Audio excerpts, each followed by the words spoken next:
Can you pause? Trying, I'm sorry. It's okay. I'll go back 10 seconds, okay?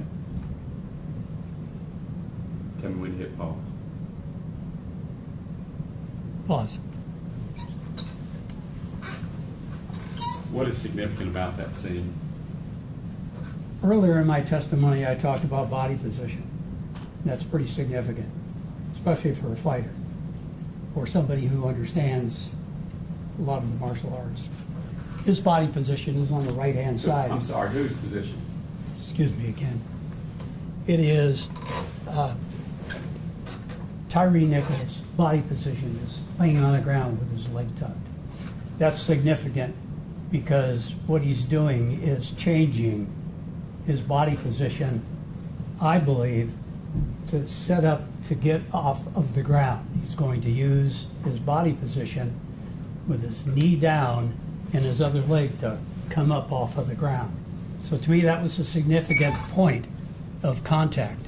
And the officer being Officer Smith, only has two hands on that handcuff. The problem with only two hands on a handcuff, one would think you could easily control an individual by holding onto the handcuffs, but the rest of the body is free to do what it wants to do, especially the lower part of the body where it's on the ground. You can use the ground as a push-off point. It's extremely easy. May be hard to see from some of you from your perspective, but for mine, it's very easy what he's doing. Who is He he? meaning, I'm getting there, sir. Oh, okay. He meaning Tyre Smith, excuse me, now you got me confused, Tyre Nichols, is actually starting to come up off the ground, okay? Does, in that image, are you familiar with the term called an iron wrist lock? I am. And that is utilizing a handcuff for pain compliance. It is, yes. And did you see in the analysis of the video that Justin Smith was attempting an iron wrist lock? Yes, I did. How painful is an iron wrist lock on someone? It's extremely painful because it is making contact with the radial nerve in the wrist. And it's extremely, extremely painful. If in applying a pain compliance maneuver such as an iron wrist lock, does an officer sense, or an arresting officer sense, that it's having some effect on the person that they're applying this pain to? They either verbalize something or what? Yes, there's an actual feedback because the officer is in contact with the individual that they're applying the pressure on. Yes. You would expect to have some kind of a response from them, such as, "Oh, it hurts," or some kind of a grunting fashion, or yelling out, "Help," or "Heart, it hurts." Some of that type of a feedback to give you an idea that, hey, it's working. I can continue to use it. If the pain compliance techniques of the iron wrist lock had no effect on Tyre Nichols, do you find that to be significant? I do. How so? That immediately, from my experience in training, goes to the fact that I think that individual is probably on drugs, number one, or maybe be psychotic. Did you say psychotic? Psychotic. Okay. I'm hitting play on the bottom bar of 1:21. The time stamp is 20:34:57.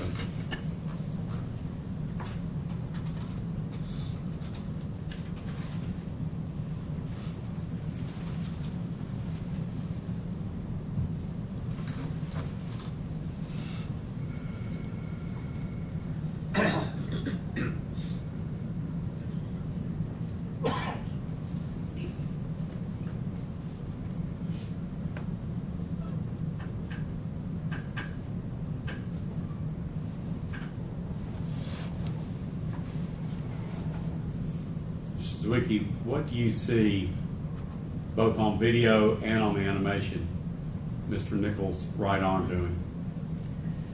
I see Mr. Nichols' right arm being positioned in upward position at this point with Officer Smith, both hands on the handcuff.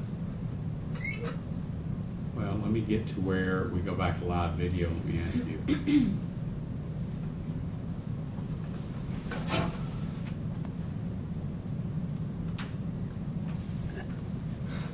Right there. Do you see Mr. Nichols' right arm? Get up as close as you want. Excuse me Or if I turn these can. lights out. I can't see from that position.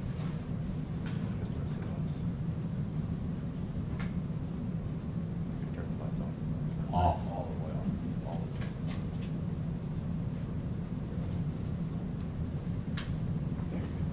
Do you see Mr. Nichols' right arm? It has handwriting on the sleeve coming down. I see just above the wrist on the left arm. Look for his right arm. If you know where his left arm is, do you know where his right arm is? I can't see it. Oh, yes, I can.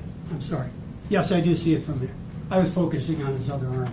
His other arm is his right arm of Mr.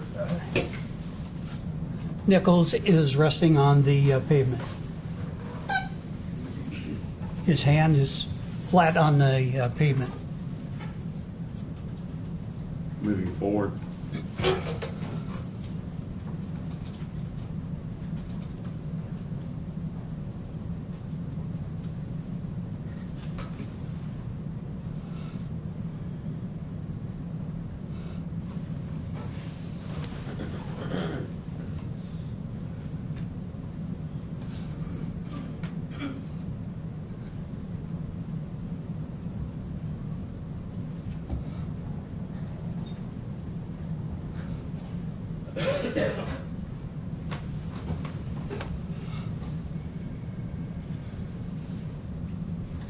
From the body positions of parties, the weight, and where Justin Smith has the handcuffs, do you have an opinion what Justin Smith is attempting to do? It appears to me that the officer is trying to push the right arm forward from that position to move Mr. Nichols' body towards him and then forward to the ground. And there'll be a follow-up, I believe, just after these frames.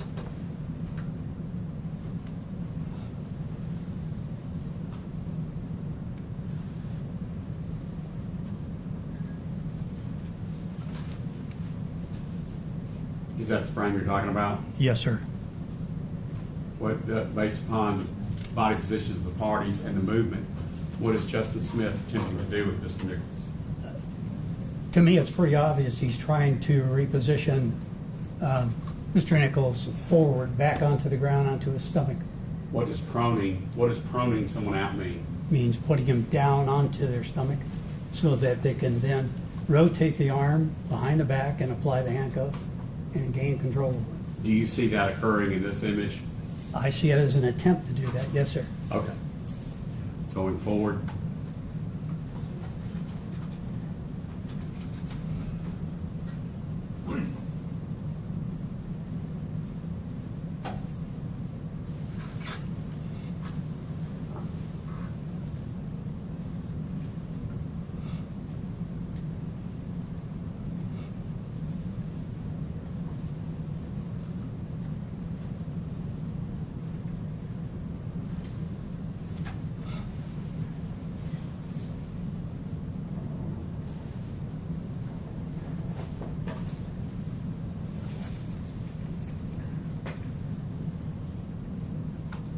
What is happening in this? That's a completion, basically, what I was talking about earlier about the pressure on the arm. Mr. Nichols now is up on his knees, and he's got his right hand placed on the ground, and it offers him a push-off point from the ground. Is he coming up? Where he could come up off of his feet and get into an erect position. Is Tyre Nichols coming up off the ground on his own? He is. He's not being pulled up. He's pulling himself up or pushing himself up, yes. He's pushing himself up, but what is Justin Smith doing trying to avoid that? He's trying to push him down. Going forward? That's correct. No, I mean going forward. Okay.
What is significant about, if anything, about Justin Smith's body weight,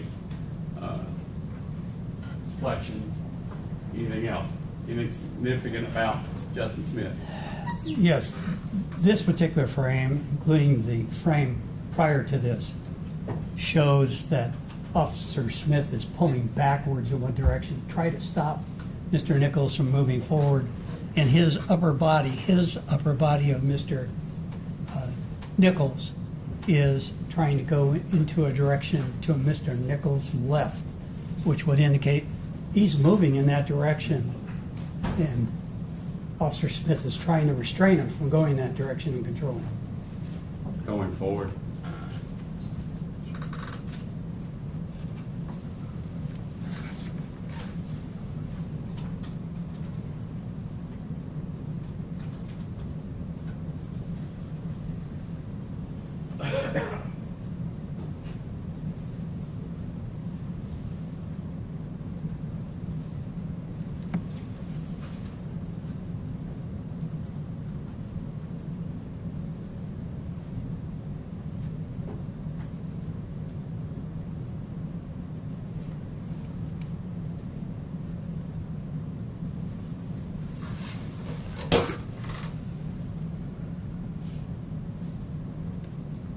It appears there that Mr. Nichols' right arm is free. Is that right? Yes, it is.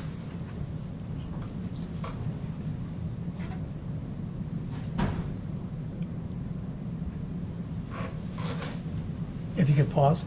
Well, you gotta tell me. Pause. Yeah. And I think it also illustrates if you look at Mr. Nichols' foot motion, that he is in motion.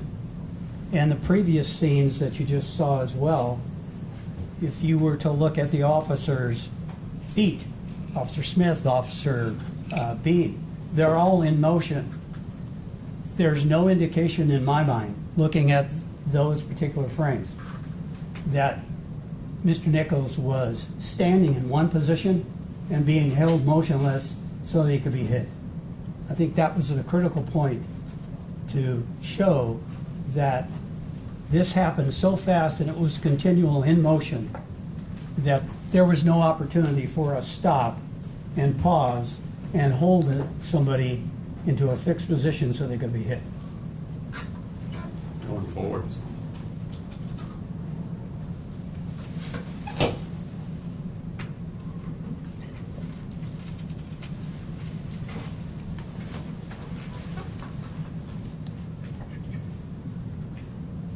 Is there anything significant about the body position of both Mr. Nichols and Justin Smith in that image?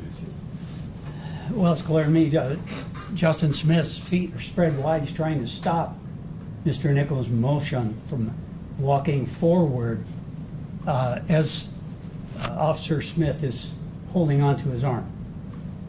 From the time the handcuff was placed on the left wrist, did Justin Smith ever let go of the left handcuff? I did not see anything, no. could he or should he let go of that handcuff? No, he shouldn't, number one. I didn't see it. I don't think he ever I'm not- released his hold. Yeah, I'm not Period. suggesting. Go ahead. Yeah. What would happen if he lets go shouldn't. of it? And he shouldn't, because it could be a dangerous weapon for him. It How is so? a dangerous weapon. How If so? you get hit, an officer can be severely injured and even killed with a loose handcuff. Officers are trained in the academy, and I've trained officers over the last 50 years doing that. Do not let go of that handcuff. Hold on to it for your dear life. Going forward.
Mr. Zwicky, from that position, do you have an explanation for the jury why it is that Justin is not placing that left hand behind Nichols' back for handcuffing? The only answer I can give to that, frankly, I don't know specifically, but that he can't. I mean, to me, it's pretty obvious. He's been holding on to that left arm of Mr. Nichols, and he's tried to get it behind his back, and he can't. And I can surely demonstrate to anybody that if I don't want you to put my arm behind my back, you're not going to do it. Going forward?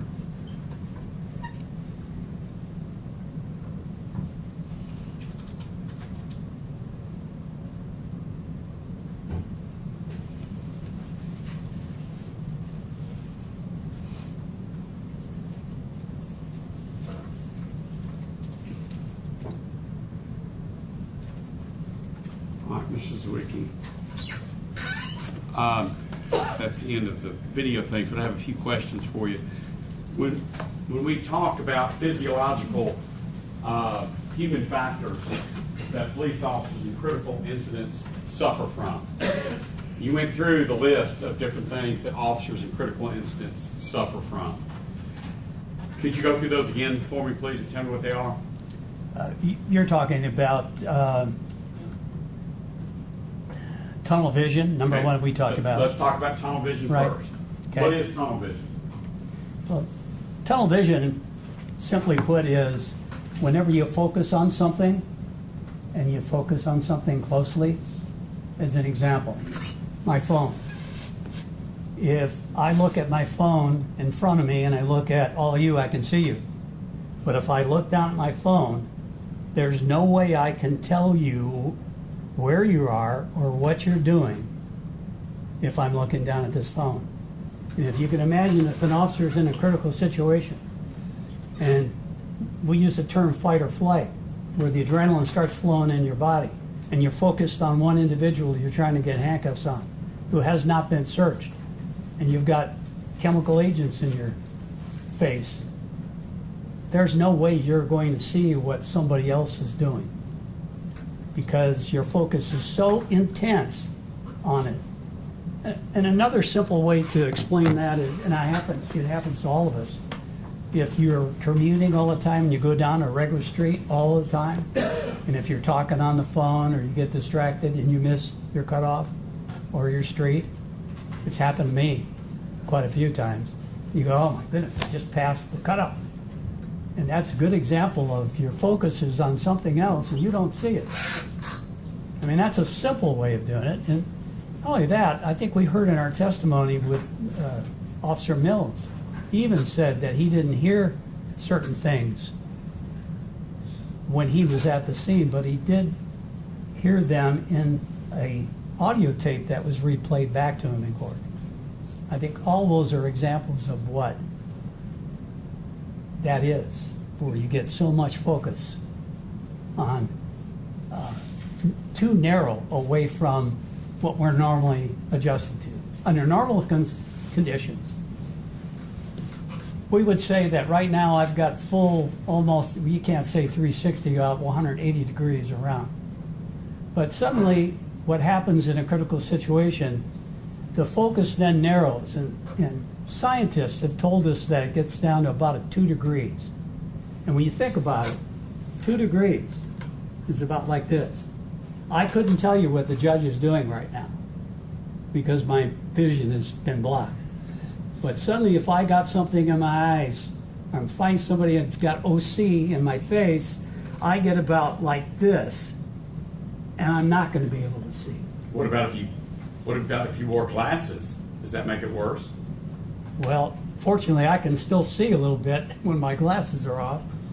But when you've got OC, and I've had it myself just recently, I can't see.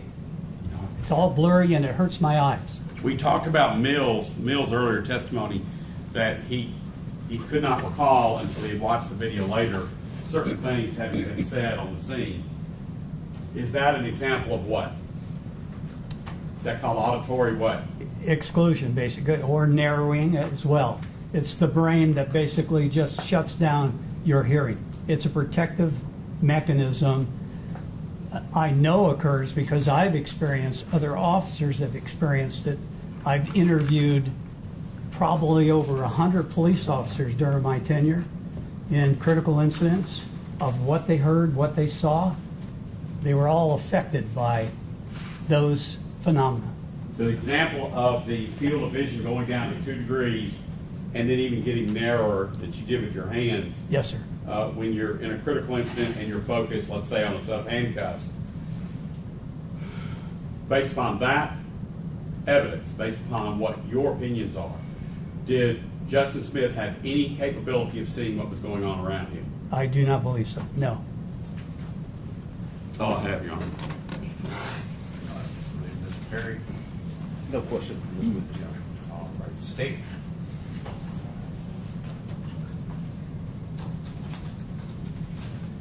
Mr. Stengel, maybe. Oh, I'm sorry. No questions. I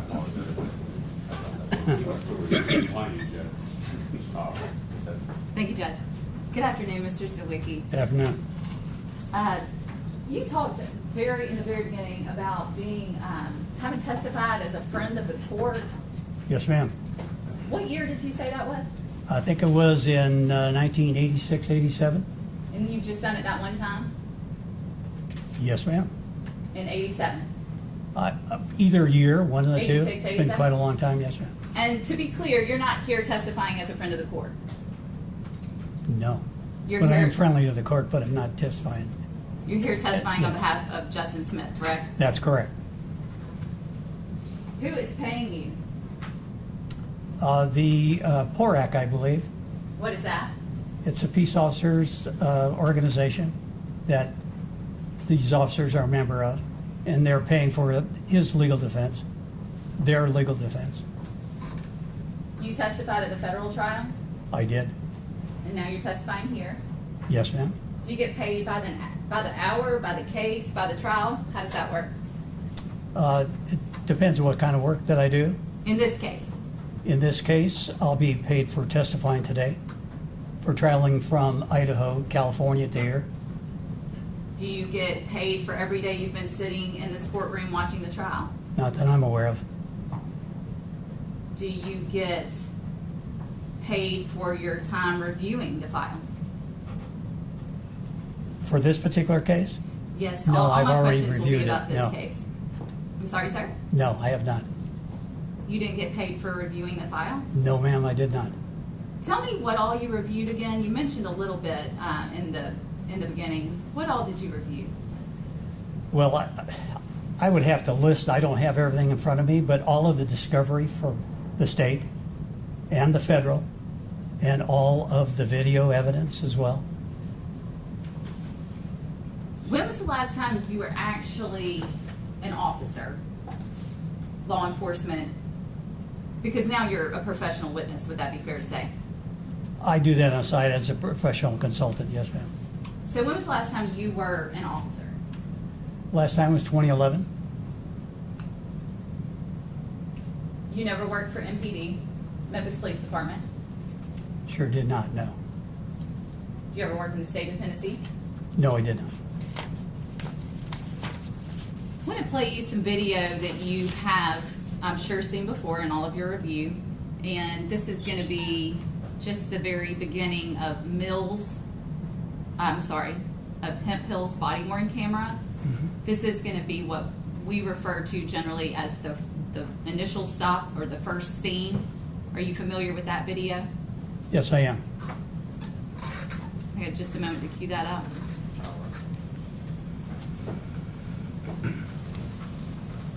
Playing Hemp Hill's body-worn camera from the beginning. And we're just going to go through sort of the stop, and then I'll ask you a few questions. Certainly.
You've seen that video before, Mr. Zawicki. I've seen that one, yes. Would you agree with me that's a pretty chaotic stop? Chaotic? I would say it is, yes. Would you agree with me that there are at least 3 officers on that scene? Yes or no? Yes. Do you know the names of those officers? I think so, yes. Would you agree with me it's Hemp Hill, Martin, and Haley? Yes. Tyre Nichols, our victim in this case, is the person they're encountering. Yes. Would you agree with me that all 3 of those officers are simultaneously giving commands to Tyre? Yes. Sounds like it. And is there any way possible for Tyre to follow all of the commands that are being given at once? I couldn't tell you. I can't look into his mind whether or not he would respond or not. Is that best policy and practice? No, it's never the best policy, but it does happen, unfortunately, in chaotic situations. What's better? I thought I just testified to that. It's always better to have one person do it, but things change as they rapidly evolve, and other officers do get involved.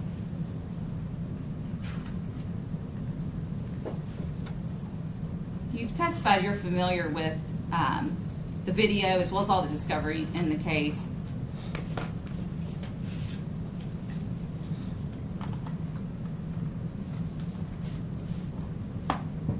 in the beginning, going to the second scene, initially where Officers Smith and Bean have contact with the victim, and right about the time Martin comes in for that first soccer kick, you've called it. At that time, if Defendant Smith has described himself as holding Tyre down, would you agree with that statement? He was attempting to hold him down. When you define what is down, he was on his right-hand side or left-hand side or on his back at times, but at the Smith point said that he was the, holding him down. Your Honor, that's the second time. You've got to give the witness a chance to answer before the next one. I apologize. Go ahead, Mr. Zawicki. That's I right. apologize. but at the time that the kick was made, it's hard to tell whose hands were on who. So I couldn't tell you specifically if it was Officer Bean or if it was Officer Smith doing that. Did you, in your review of the video, you heard Smith say, hit him? Do I remember in the video that Smith said hit him? I don't remember reviewing that. I remember hearing it in testimony that somebody said he said it, but I couldn't make out it was his voice. In all your 100 times of reviewing the video, you never heard Smith say hit him? I Your Honor, didn't. that's Mr. Cherry Price's testimony. He said that he didn't recognize the voice of Smith. What? I'll allow him to answer the question if he can answer it, and if he can't, he can't. Yeah. You testified on direct that he knew the voices and was very familiar with Defendant Smith, which is why I asked the question.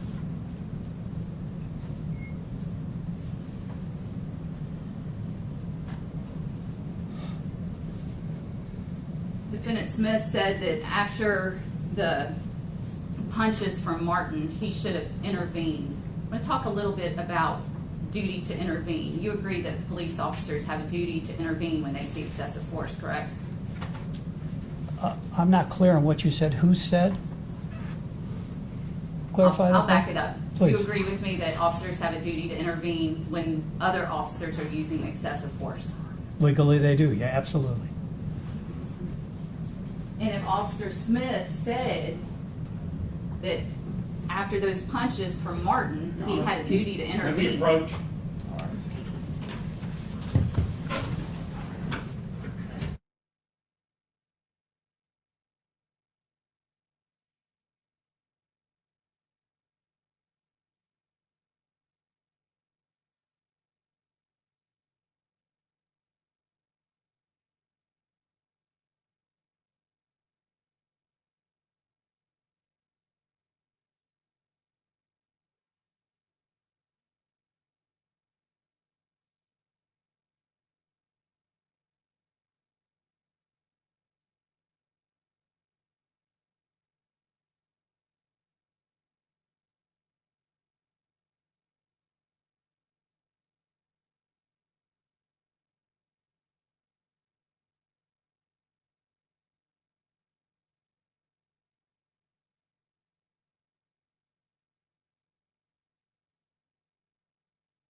made in this matter.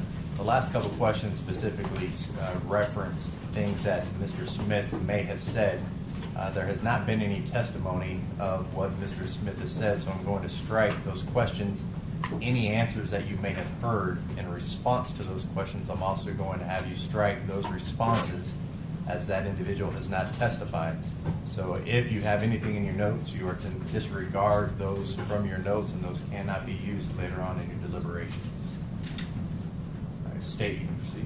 Thank you, Judge. In your review of the videos, is it your position that Justin Smith deployed pepper spray on this night? I don't know if he actually, when you say deployed, did he take it out and have it in his hand? Yes. I didn't see through the review of the video that was any discharge from that particular canister. That's all I could really testify to. At what point did you see that in the video? Well, I couldn't, from memory, tell you exactly what the number was, exactly what place, but it would have been prior to Officer Mills actually striking Mr. Nichols with his baton.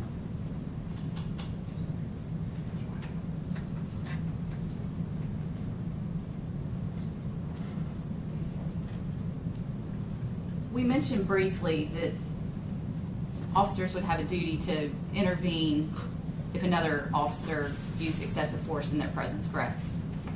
That's correct. There are conditions, obviously, when that would occur or how that would occur. Officers would also have, you would agree with me, officers have a basic level of medical training to give a certain amount of medical care on a scene. Yeah, when you refer to basic, I mean, that's pretty basic what a regular officer on the street or patrol officer would have. They also have a duty to provide what level of care they can to someone who needs that care. Would you agree with that? Based on their experience and basically what their knowledge is. When we were watching that sort of what I'll call animated video, you made that? I didn't make it. I assisted in the making of that, yes. Who paid for that to be done? It wasn't me, it was somebody else. I have no idea. The animation, while cool, sort of turns the whole scene into a vacuum, right? We're only seeing Justin Smith and Tyre Nichols, right? Well, it's individualized, that's correct. It does not include everybody because you could not see everybody in that animation and get it programmed to do what we were trying to do, is show what Justin Smith was doing. But then it's at least 3 other officers on the scene, right? We only see Justin, but we know that Mills was on the scene, right? Yes, Bean was on the scene, yes, and Martin, yes, all actively participating. yes. When you testified about what's it called, an iron wrist lock? What's an iron wrist lock? It's not my term, it's MPD's term. It apparently is a technique where the handcuff is encircled on the wrist, and then as the handcuff is pressed against the hand, pressure is applied, especially with a double lock, they call a hinged cuff. You use the frame of the handcuff to press up against the wrist bone and the nerve ending, either on the upper part or lower part of the wrist. And you said it's not your term, it's an MPD term. You found that term in the Memphis Police Department training materials? I believe I reviewed that in, I believe it was Officer Wright's testimony in federal court about that type of a technique. I don't train that, but they do. So it's not a technique you're familiar with personally? No, I don't use that technique. I use other techniques. And how are you able to determine that that was happening in this particular situation? How do you know that Justin Smith was employing that tactic? Well, basically, I know what it looks like when you do it. If I were to demonstrate, I could do that easily for you or anyone else. But I don't know how much pressure was applied, but it was given in a direction with a handcuff when he has it on the upper part of the hinge. There's only one way that handcuff can go once it's on the wrist. When you tilt that handcuff on the wrist, that's a pressure control. And I believe you testified earlier that you would expect a reaction, a scream, a shout, an ow, something like that. Oh, absolutely, I would. And if in the video we hear Tyre screaming and moaning, that would be consistent with what you would expect, correct? Not at that particular time. If it happened that time, I would expect it. But I think what I saw on the video was not at that particular time. And you have extensive qualifications. We went over those earlier. You're not a doctor, are you, Mr. Zawicki? No, I'm not. Medical doctor. No, I'm not. Did you testify that if Mr. Nichols didn't respond to that iron wrist lock, which you don't teach, that you're not familiar with, but you listen to in some federal testimony, that if he didn't respond to that, he would be psychotic? Objection, Your Honor. Mischaracterized the testimony. He actually gave two alternatives to why pain compliance would not work. One was psychotic, one was narcotics. Mischaracterized the testimony. Objection. I'll allow you to ask the question. Yeah, no, I testified earlier, if I recall. It would, in my mind, based on my experience, because I've dealt with people in similar circumstances, is if they didn't feel pain administered by either a handcuff or by a baton being struck as hard as it was against the radial nerve of an arm, that I would expect to see some pain. It would either be somebody was high on drugs, probably a narcotic, or secondly, they could be psychotic. They could have some mental problems. Those are the two conditions that would quickly enter my mind. Psychotic. Not that I'm making a diagnosis, but that's just what I would speculate that might be occurring.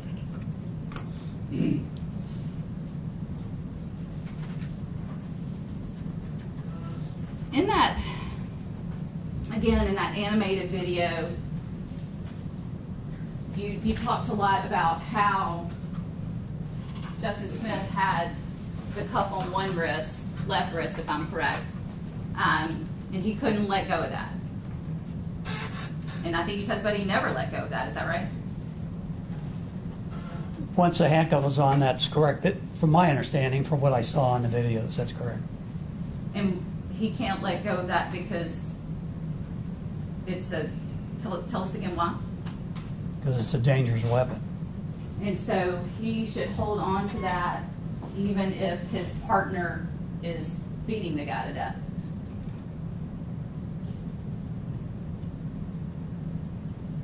Beating him to death? He should still hold on to that left wrist.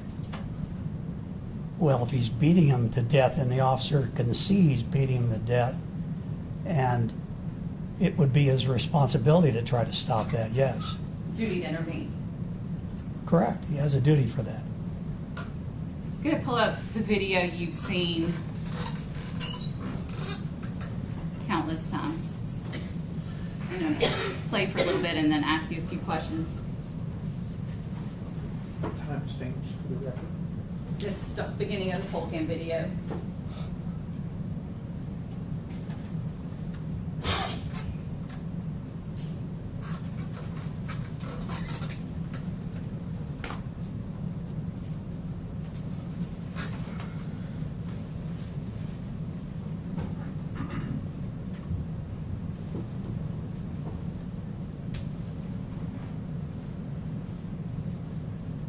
Pause it.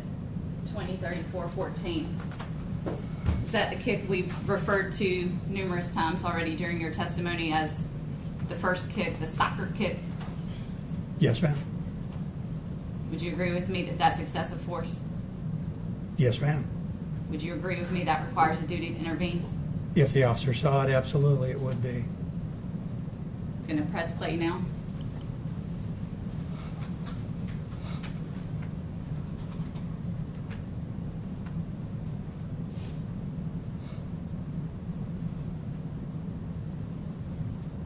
Pause at 20:34, 28. That's the second kick by Officer Martin while Officers Bean and Smith are holding Tyre Nichols. Would you agree with me that second kick is excessive force? Absolutely it would be. If the officer saw it, would have a duty to report. Thank you, Mr. Zwicky. I'm going to continue playing the video.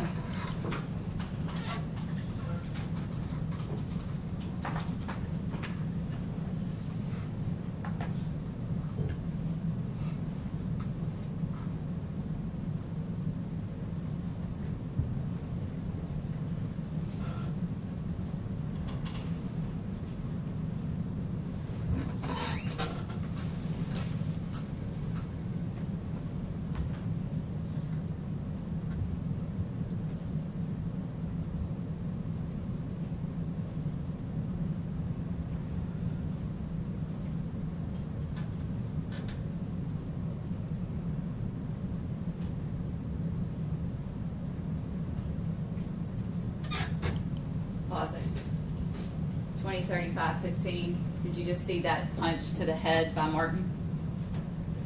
I saw a punch. I can't tell you where it was landed because it's not clear enough. It's grainy. But I did see the punch, yes, ma'am. Do you agree with me that punch was excessive force? Yes. And if officers saw it, would that require a duty to intervene? If the officer saw it, and yes. You press play again.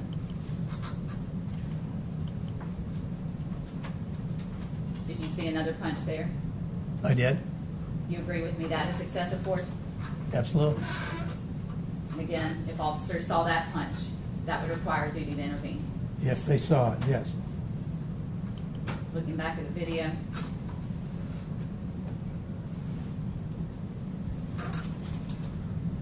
Did you see that punch, 20:35:25? I did. Same questions, Mr. Zawicki. Same answer, yes, ma'am. Excessive force, duty to intervene. That's correct. Press play. Did you see that punch? I did. Same answer? Same answer. Did you see that punch? I'm sorry, I looked away. Are you aware that there's another punch right after that one to the head? There was to the head region. Yes, that's all I could see. And And you it- agree that's excessive force? Yes. I'm going to back up a minute and go back to the first kick and ask you an additional question about that one. Sure.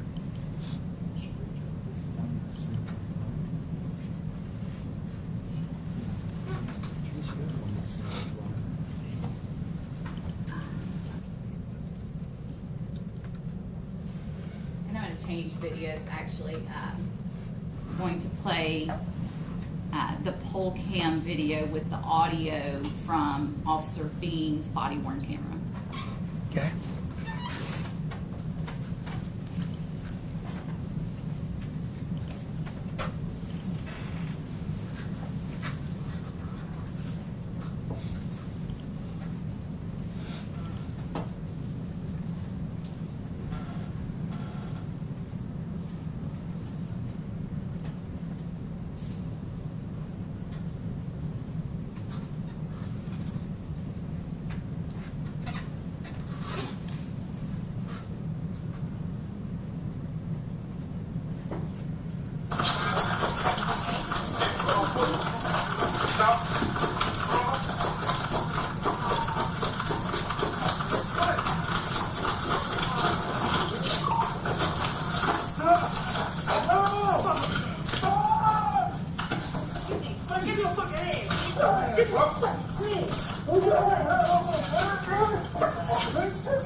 Watch out!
Give me your fucking hand.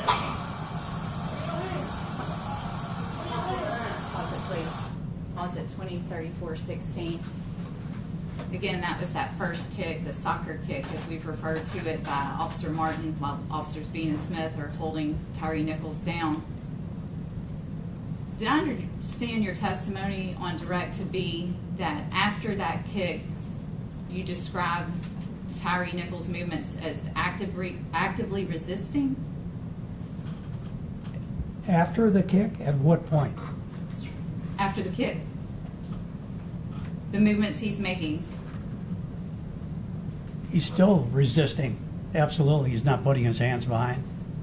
Is The he officers resisting? aren't just simply yelling to give me your hands when his hands are up, but he's trying to get him behind his back, and he's flipping from one side to the other. To me, that is active resistance, yes. Or is he trying to survive? I can't get into his mind or yours. At that particular point, he's still resisting. He's not complying with the officers. Press play. Get your hand.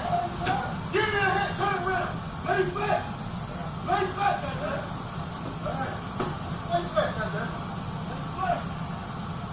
Lay flat. Lay flat, goddamn. Pause at 20:34:37. Your testimony is that right now Tyre Nichols is still actively resisting, Absolutely. not just trying to survive those kicks to the head. I'm telling you, it's active resistance, yes.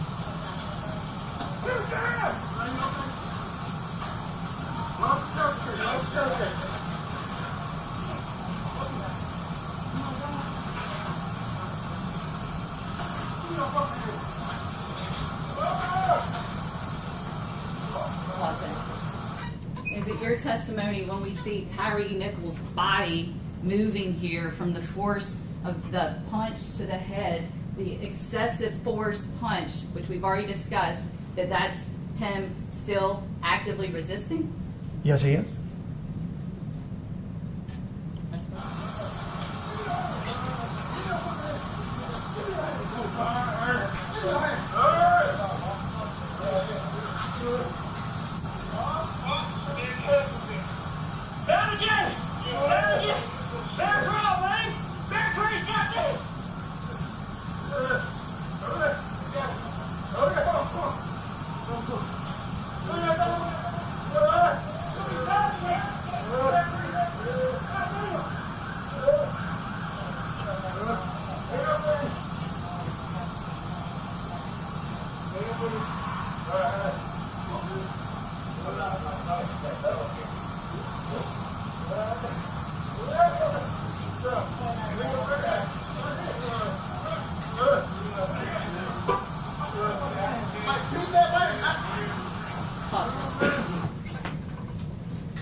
An officer just ran onto the scene. Could you hear what he said?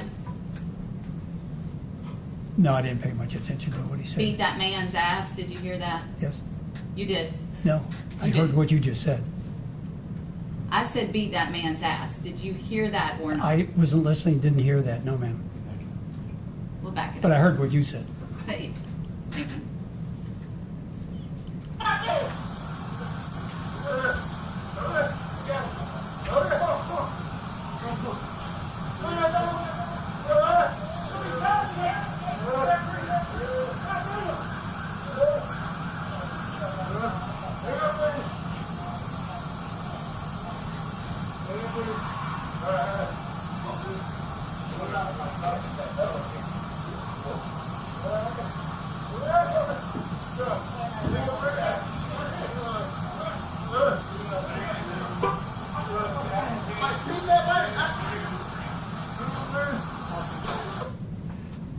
Did you hear it that time? I did. Did you see the officer run into the scene I as did. that was said? Yes, ma'am. Do you know that to be Officer Haley? Yes. Did you see the kick he administered after saying that?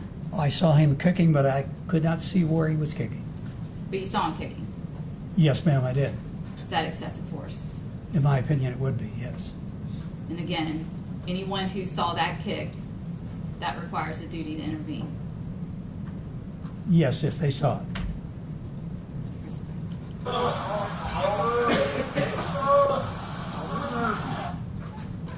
Did you see that kick from Officer Martin? I did.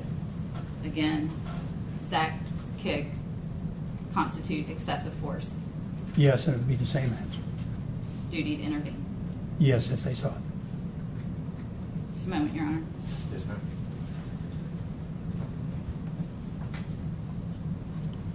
Judge Schroeder. I think you referred. Mr. Zwicky, I'm going to just go in the order in which my colleague asked the questions.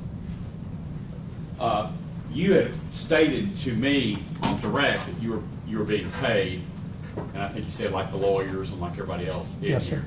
But then you were asked on cross-examination, who paid for the week you've been here in court?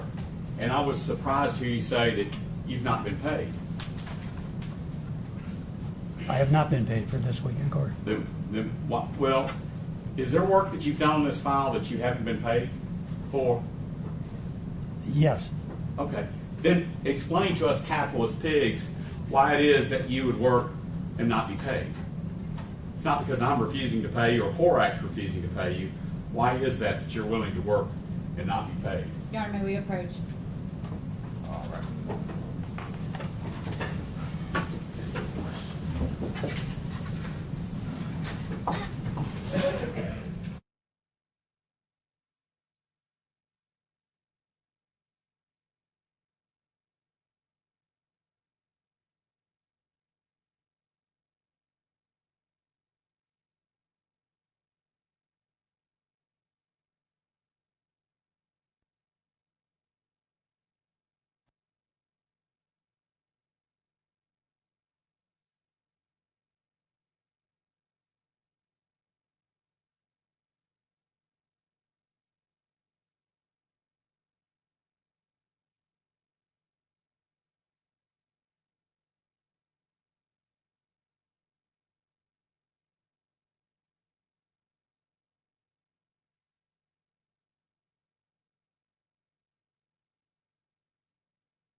Now, we're back to my question.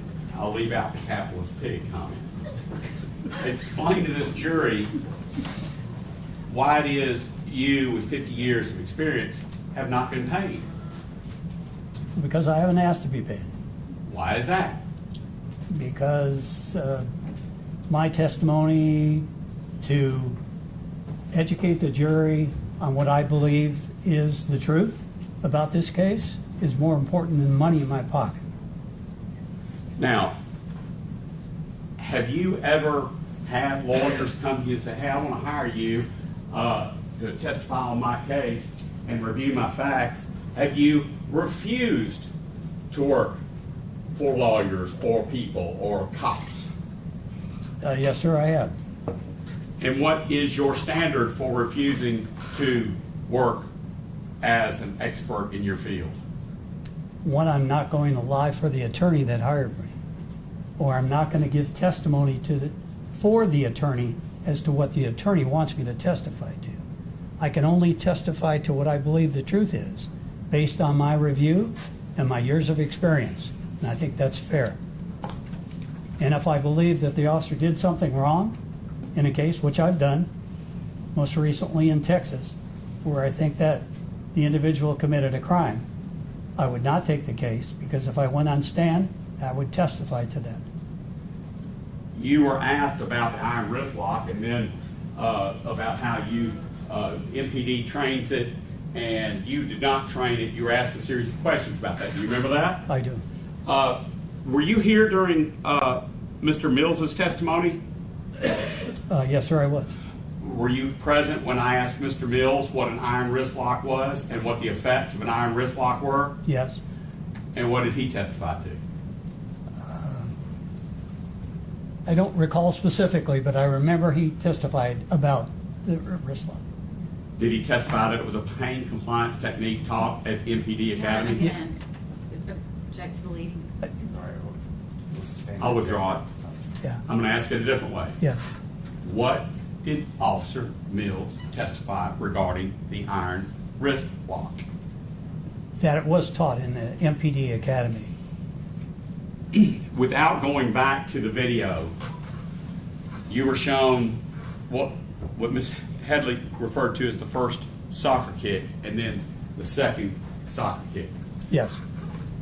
Based upon the time and based where Mills was, the OC spray, had it been sprayed by Mills at that time? Yes.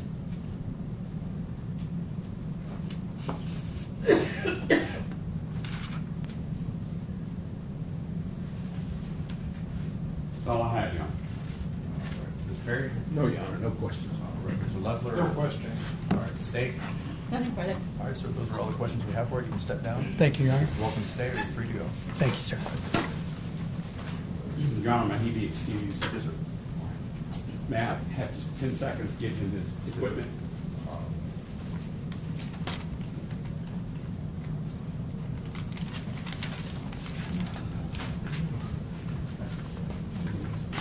Oh, I know you can. All right.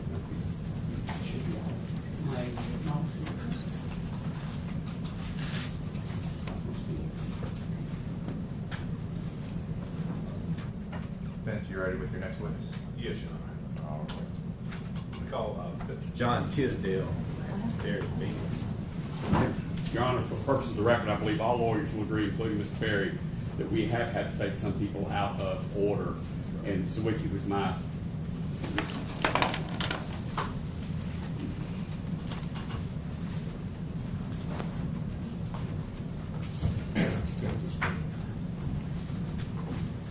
Stand your face to the straight right hand. Sir, do you solemnly swear or affirm that the testimony you give today will be the truth and nothing but the truth, so help you God? I do. All right, please have a seat. Please Thank you.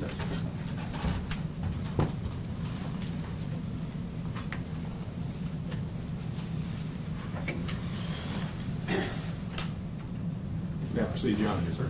Mr. Tisdale, please state your full name and spell it for the record. It's John A. Tisdale. It's Tisdale.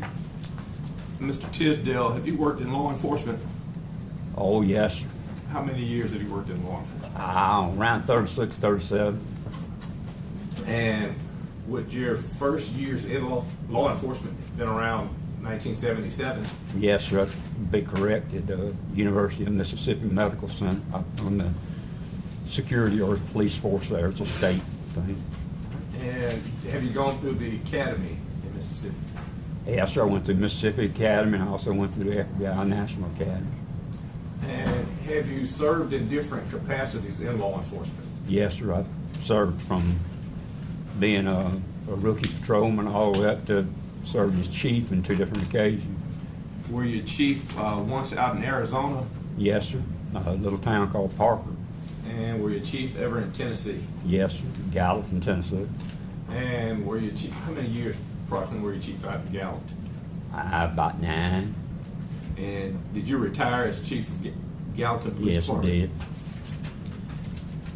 did. Have you ever had any role in what's called post-certification?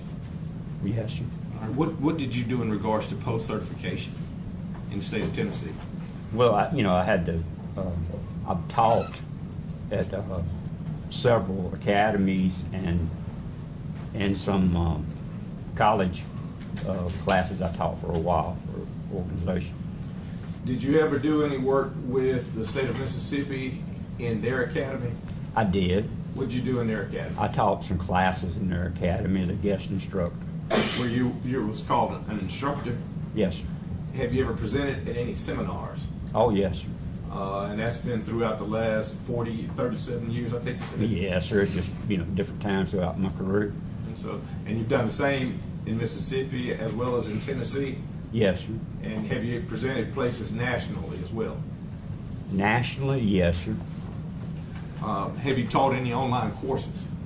Have I taught? Yes, sir. I taught for about 3 years online courses for a university out of Denver. All right. Your Honor, may I approach? Yes, sir. Thank you. All right. Should take a look at that document I just handed you. Yes, sir. Is that your, what's referred to as CV or resume? Yes, sir, it is. And look at the pages to that.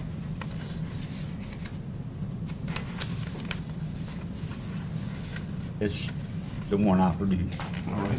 And in addition to having presented, having instructed, having taught at different academies, are you certified as any sort of martial arts or self-defense instruction? Yes, sir. I took Taekwondo for quite a few years, but I have a certification in Krav Maga, which is a Jewish form of martial arts.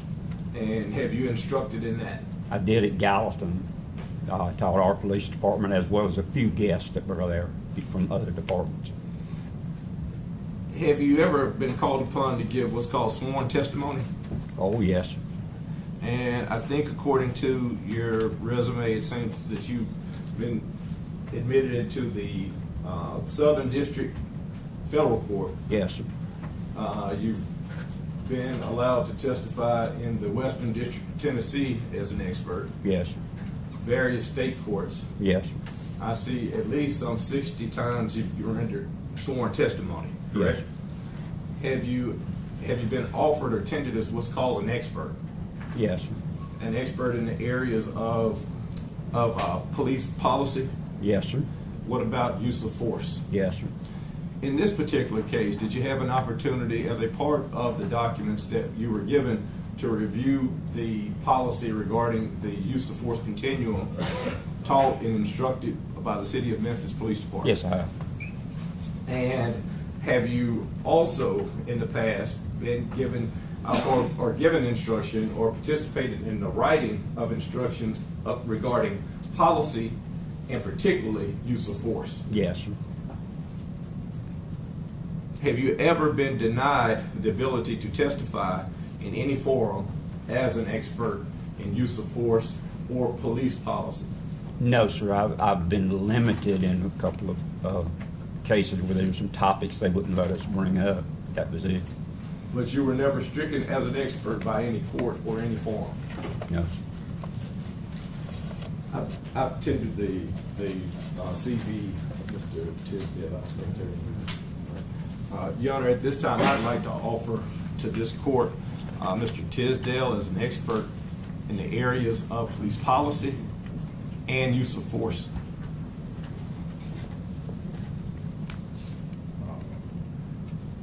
Any objection? No objection to Mr. Tisdale being tendered as the expert, Your Honor. All right. We'll go ahead and show him tendered as an expert in police policy and use of force. May I proceed, Your Honor? Back in the spring of 2023, so just about 2 years ago, Yes, sir. I placed a call to you regarding this case. Yes, Remember sir. that? Yes, sir. And at that time, I asked you if you'd be willing to review a file to possibly serve as an expert in that case in use of force. Yes, sir. Now, on the front end of a case, if somebody sends you a file, such as myself, and our firm has used you before, Right. sent you information before, do you have like an initial review policy, or do you just take whatever comes to you? Yes, sir. What I tell people when they call me and ask me about a case, first thing is, I'll do you an initial review for free, because I don't know if I'm going to take your case or not till I know the facts. Because I may not want to, I may not agree with your person, you know, or support their position. So in your case, you sent me the facts and I reviewed them, and then I sent you back an initial review. And in the information that I sent you initially, did it include some videos? Yes, sir. Did it include a basic synopsis of certain statements that we had at that time? Yes, sir, it did. Did you have the opportunity to review those videos and the synopsis of statements? Yes, sir. And subsequent to your initial review, did you agree to at least continue service in this particular case? I did, because of the limitation of what I was going to be involved in. I was involved specifically to review the activities and behavior of one police officer. In this case, that's Mr. Bean, not the entire situation, because there are some components in that situation that I don't care for. And in your review of the situation, did you also say that you wanted an opportunity prior to saying, I'm going to jump in and do what you're doing today? Did you say you want to meet Tadarius Bean? Oh, yes, sir. And I want to interview him. did you have the opportunity to review documents and things with Tadarius Bean? Yes, I did. And as a part of that process, did you go through the videos that were involved in this case? Yes, sir, we did. Played the video back and talked about him, and then there was an allegation that he had struck the suspect, or the victim in this case, and we slowed it down and took a look at it to see exactly how it was done, because under the policy for Memphis, you have an open-handed process and a closed-hand process, and we wanted to see which it was. And you had, by that time, had you familiarized yourself with the Memphis policy regarding the use of force continuum?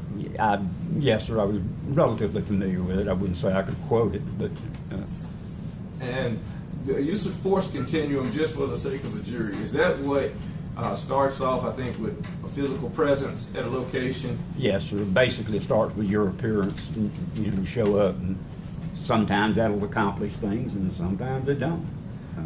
What about verbal commands? Yes, sir. That would be your next level, your verbal And- commands, and then eventually from there you would go to open hands on, and then if necessary, then you'd go to closed hands, which is the more violent stuff, and then of course lethal would be the last.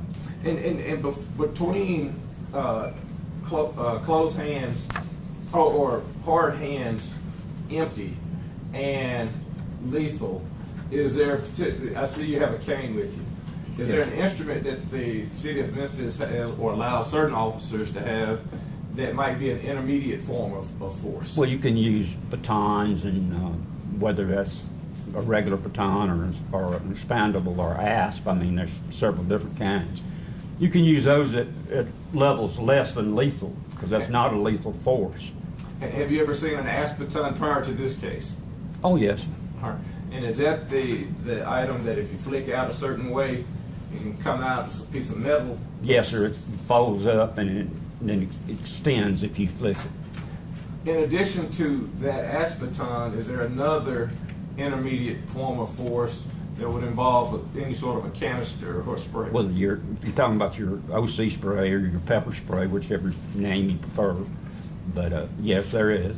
Now, you heard Mr. Zawicki testify earlier, and this week you had some health situations going on, so you weren't here for all of the testimony this week, That's right? correct. But you have been around people where pepper spray has been deployed. I've been around a lot of it. Not only that, I've been pepper sprayed through training. Is it a pleasant experience? No, sir. There ain't nothing fun about it. And a straight burst of pepper spray into the face, can it be painful? It can be painful. It can interfere with your eyesight and your thought pattern because it does. It makes you feel like you're losing your breath and stuff, and it's not fun. Pepper spray administered at night while trying to place handcuffs on a suspect that might be resisting, would that make that task somewhat more difficult than trying to arrest a person who's willing to put his hands behind his back? Well, if he's willing to put his hands behind his back, obviously it's much easier than somebody resisting you. And the pepper spray on a person being handcuffed, you got to be careful because you don't want to get that all in the officer's face. And in this particular case, that's what seems to have happened. Would that in any way limit your ability to see or your field of vision? Oh, without a doubt, it limits their field of vision and their field of concentration would probably become narrowed behind that because they'd be more worried about the pain and the discomfort. Now, you heard your field of comfort, what you just described, but you also heard earlier Mr. Zawicki talk about what he described as tunnel vision. Yes. I think different people might describe it different ways, but when you're trying to focus on something, can you tell the court what you're thinking about if you're trying to put handcuffs on somebody that you've never met before? Yes, sir. Normally, first off, you don't know if they're armed or not, so you got to be careful. But when you grab their hand and now you're trying to cuff it, your attention's on their hand. That's what you're trying to get control of, to get cuffs on. And I say cuffs because you need them on both wrists. Once you get them on one, you don't want to let go of that because that other cuff is actually used as a weapon. If it's slung around, it can cut you up. So you really keep your attention on the hands because if you control the hands, they can't pull a weapon and you can hopefully get them cuffed without getting hurt. What is the rule that you taught me about if the cuffs aren't on a suspect? Is the scene secured before the cuffs get on? No, sir, it's not. No, not at all. You can't consider it secured at all until you get them cuffed where you can control them and then hopefully make sure they don't have a weapon. And is it increased somewhat if you know or don't know whether or not this person might have a firearm or a knife or whatever they might have, that suspect? Well, if you don't know that increases the danger and frankly, the stress. You said that you had the opportunity to discuss this case with Tadarius Bean. Yes, I did. And did you see a video, which we're going to call a body-worn camera, of Tadarius Bean? Yeah, I saw it. Yes, sir, I did, but it's a bit limited because it came off during the altercation. Do you recall seeing it? And if we'll go to body-worn camera 1, Tadarius Bean, this has already been marked but not admitted. Give us just a second. I hope we're on the system.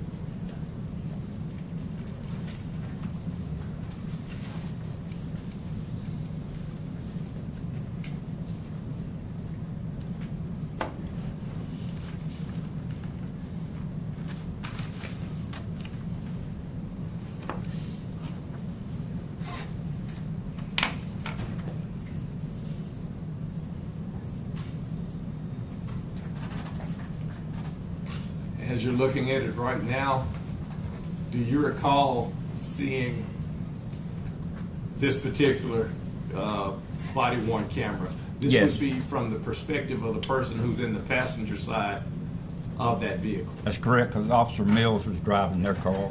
It was, from your information, Bean would be on that passenger side? Yes, sir. Hit play. And hold on a second, Mark. When I ask you to hit it, just call out the time stamp, if you will. So it will be starting at 20:31:28. All right. we're just gonna let it play through.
You can pause. Now, what? It's paused at 20:33:03. So it's a little over a minute and a half of Yes. video. When you saw that video from the perspective of Darius Bean, did to Darius, and going back to the site that the door first opened, do you recall seeing the person that walks up Yes. that street? Yes. And do you recall that person being identified as the suspect? Yes. And at the point that you see, do you have any criticisms of the actions up to that point of Mr. Tadarius Bean? No, sir. They'd received a dispatch that a suspect had been in an altercation with some police officers and was running and trying to escape, so they were looking for that suspect. And I think they were 3 miles or so away from where the initial stop was, so they weren't there for all of that. So They just that heard the initial radio. stop, you were in the courtroom when the initial stop was being played earlier? Yes. The guy got the man out of the car and in the A-frame and all of that. Yes. To your knowledge, was Tadarius Bean aware of what all would have happened on that scene at all No, during sir. this time? No, so all he knew is that the dispatch was that they were in pursuit of a guy they had tried to spray and arrest, and he had escaped and was running. And based on your knowledge, if Tadarius Bean is sitting in the passenger seat of this car and he sees a person who meets the description of that suspect, and based on the knowledge that he has been pepper sprayed, and this suspect is walking down the street wiping his face, if Tadarius Bean says, "Hey," and the suspect turns and runs, can you tell this court what Tadarius Bean is supposed to do as an officer if he worked for you in your role as police chief? His job would be to get out and try to apprehend that individual, because it doesn't make it appear that he's the subject you're looking for. If the driver of that vehicle on that two-man team, when he got back to the station that night and said, "Chief Tisdale, Tadarius Bean wouldn't jump out the car," what would be your response to that? He'd be fired. Any questions? Not many, because, I mean, as a law enforcement officer, when you know that other officers are after somebody, you've got a responsibility to assist. So, in your opinion, did Tadarius Bean have any other options than what he has done up to that point? Not at that point. Right. We're going to go to the body-worn camera of the driver, Mr. Mills. Right. And we're going to play it the same way, Yes. without interruption, until a certain point. We're going to play it until they're trying to get the hands of the suspect. Yes. And we'll stop there.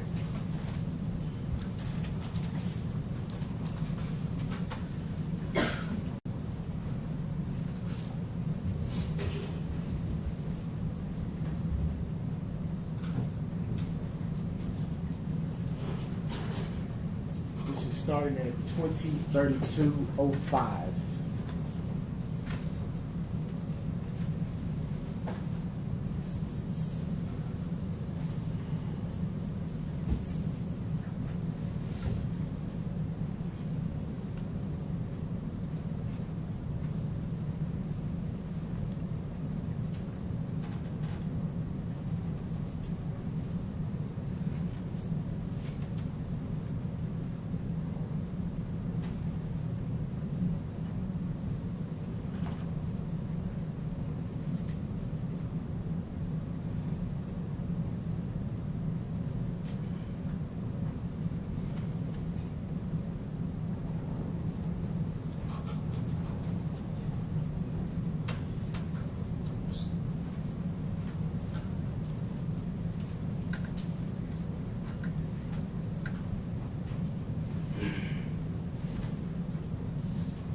When that 30, you see it, when I'm foot for you, with that bottom on rocks.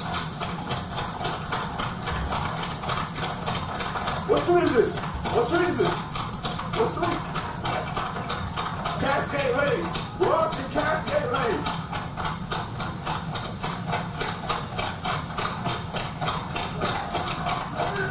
Shut the fuck up. You might get paid. You might get sprayed in it. Watch out. Pause now. Have you seen the deployment of pepper or OC spray at this point? Yes, sir. And is this the point that Mr. Bean identified that he had been sprayed as well? Yes, sir. And you saw it deploy just then. Now, that is played in regular speed, correct? Yes, sir. I'm going to ask that we go back 20 seconds, and we're going to play it in half speed. Yes, sir. And give us the stamp.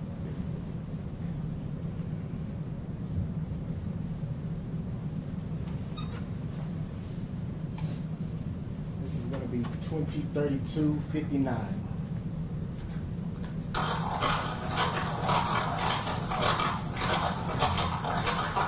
What street is this? What street is this? What street? Cascade Lane. Ross and Cascade Lane.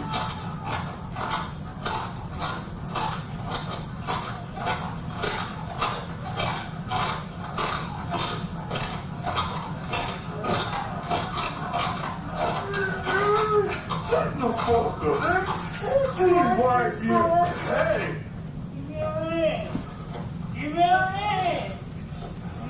You might get sprayed in. Hey.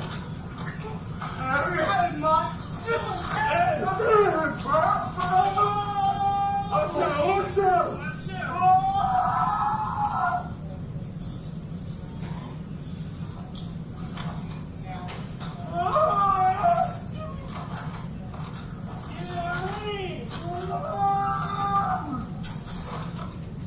Now you can pause it. Put it on.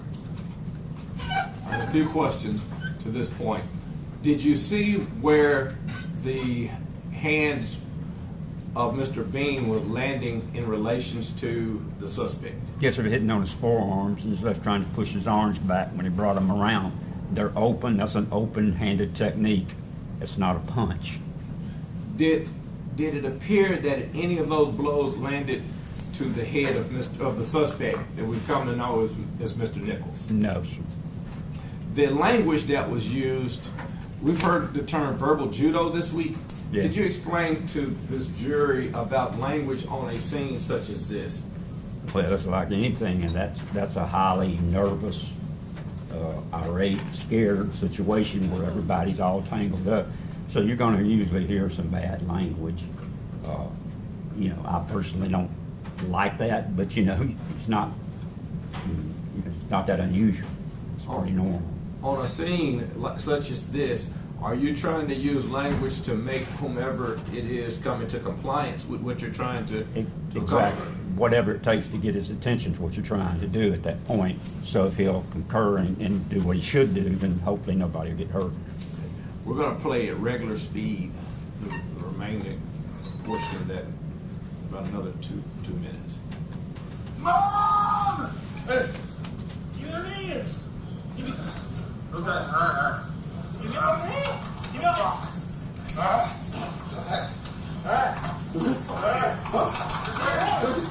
me your hands, bro. Give me your hands.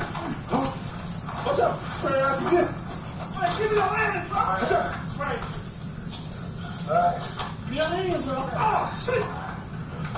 Oh, shit.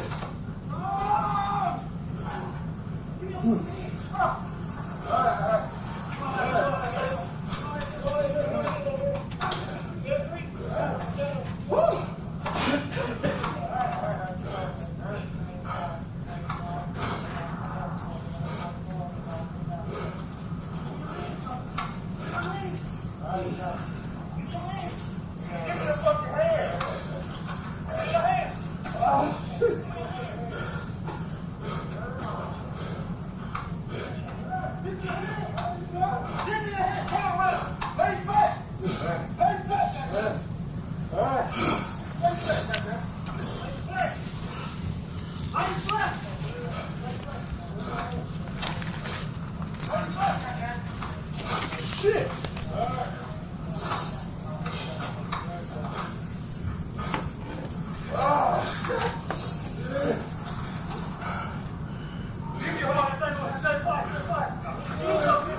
I'm 60, I can give me a motherfucking hands.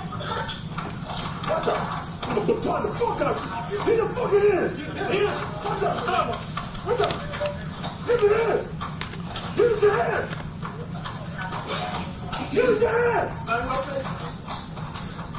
Watch it. Give me your fucking hands.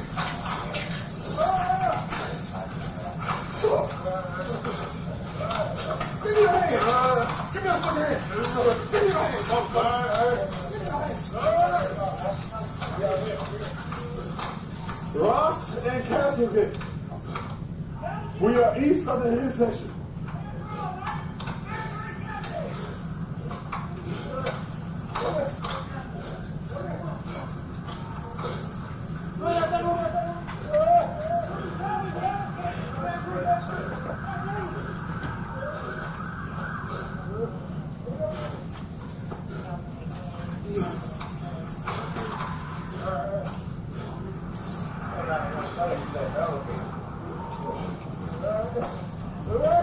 To this point, as he has the handcuffing him. 203. Yes, sir, I apologize. Let it keep going for another minute. 0. The Castlegate Air 3. You can get here from Ross and Castlegate. Man, this you! Hey, he's gonna shit! Hey, these are my partners. Fuck!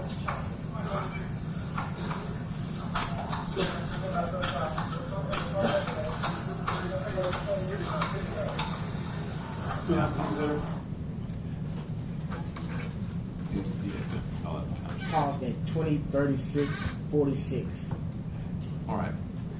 So we've seen a few minutes of Mills's body-worn camera. Yes. And going back, you see at one point it appears that someone drives up and gets out. Yes. And do you remember seeing that person coming up and administering what's been described as a soccer kick? Yeah, he came up and tried to kick him, yes, sir. And we've looked at the videos, right? Yes, sir.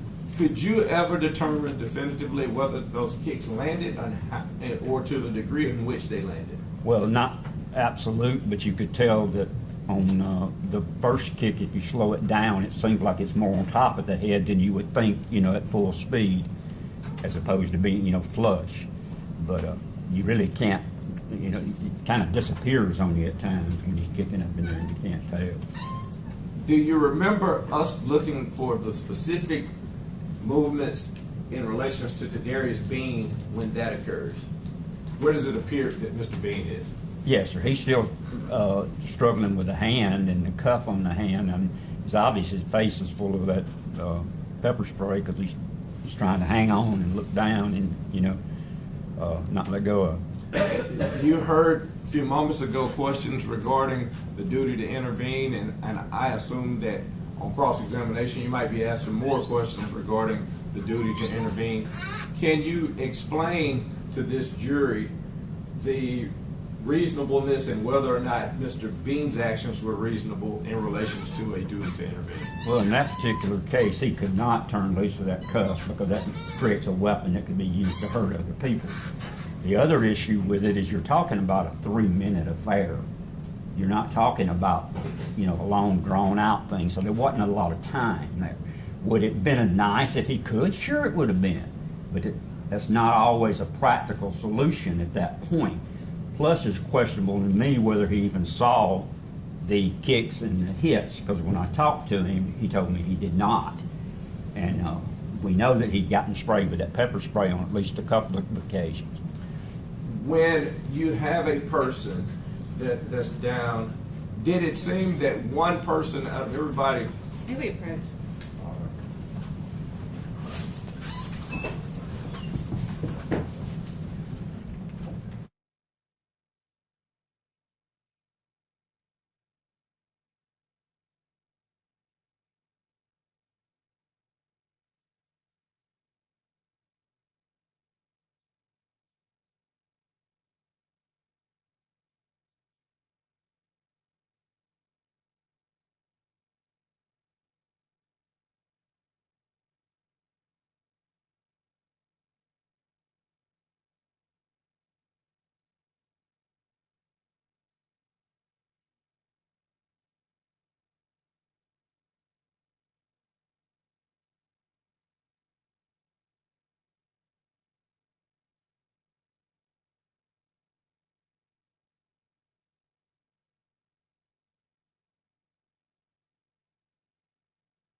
questions that have referenced some statements from Mr. Bean. We have not heard any testimony from Mr. Bean or anything of that regard. So the court is going to strike the two questions that were referencing or that made reference to statements made by Mr. Bean.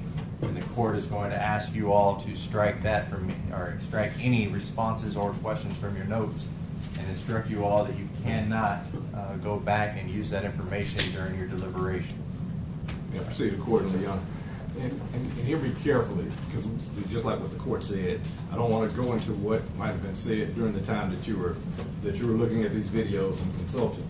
I might ask you some hypotheticals about if a person is under a certain condition. Yes. All right? Going forward, if a person is under the conditions of being blind and the pain of OC spray and attempting to put handcuffs on someone, do they have the opportunity to jump up and say something to another person about what their actions are about to be? No, sir, it wouldn't seem reasonable. Would it seem reasonable that that same person would say, hey, I'm going to let this person go because you attempted to kick or might have kicked this person? Is that reasonable based on your experience in law enforcement? No, sir. Did it appear to you, just based off of your observations, whether or not Bean's actions regarding the attempt to try to get this person into cuffs, was it reasonable based on what we've just seen? Was his actions reasonable? Were his actions reasonable? Yes, they were.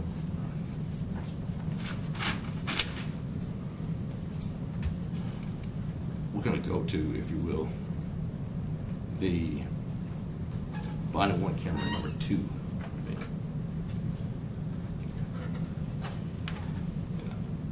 Of course it goes.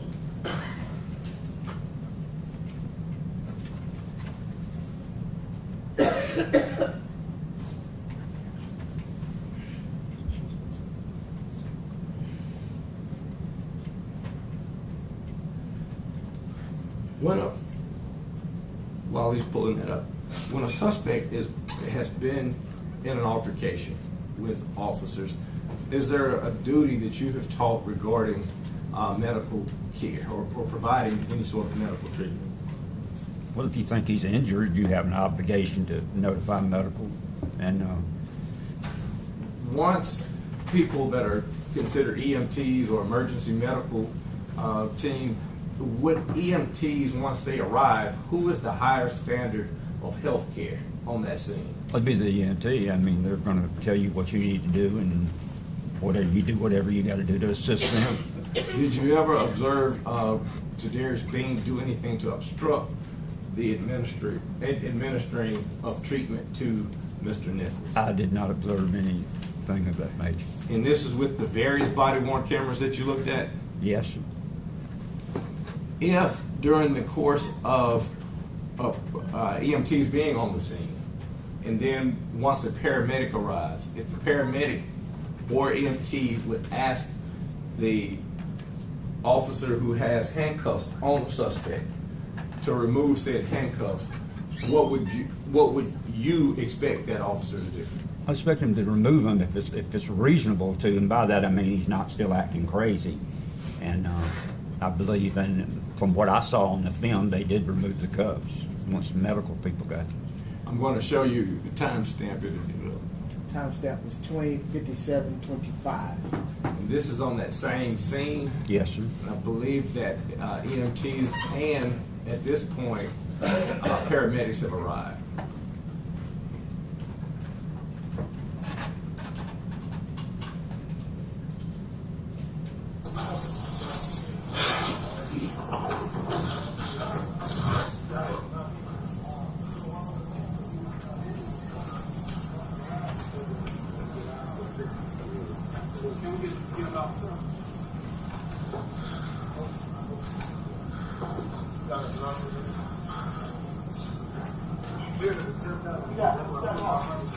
What you need, bro? What you need? Hey, grab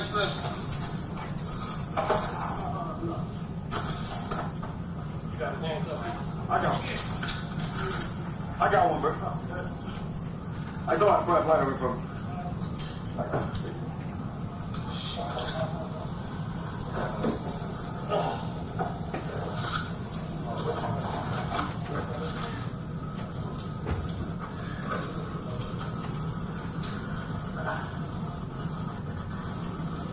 Yeah.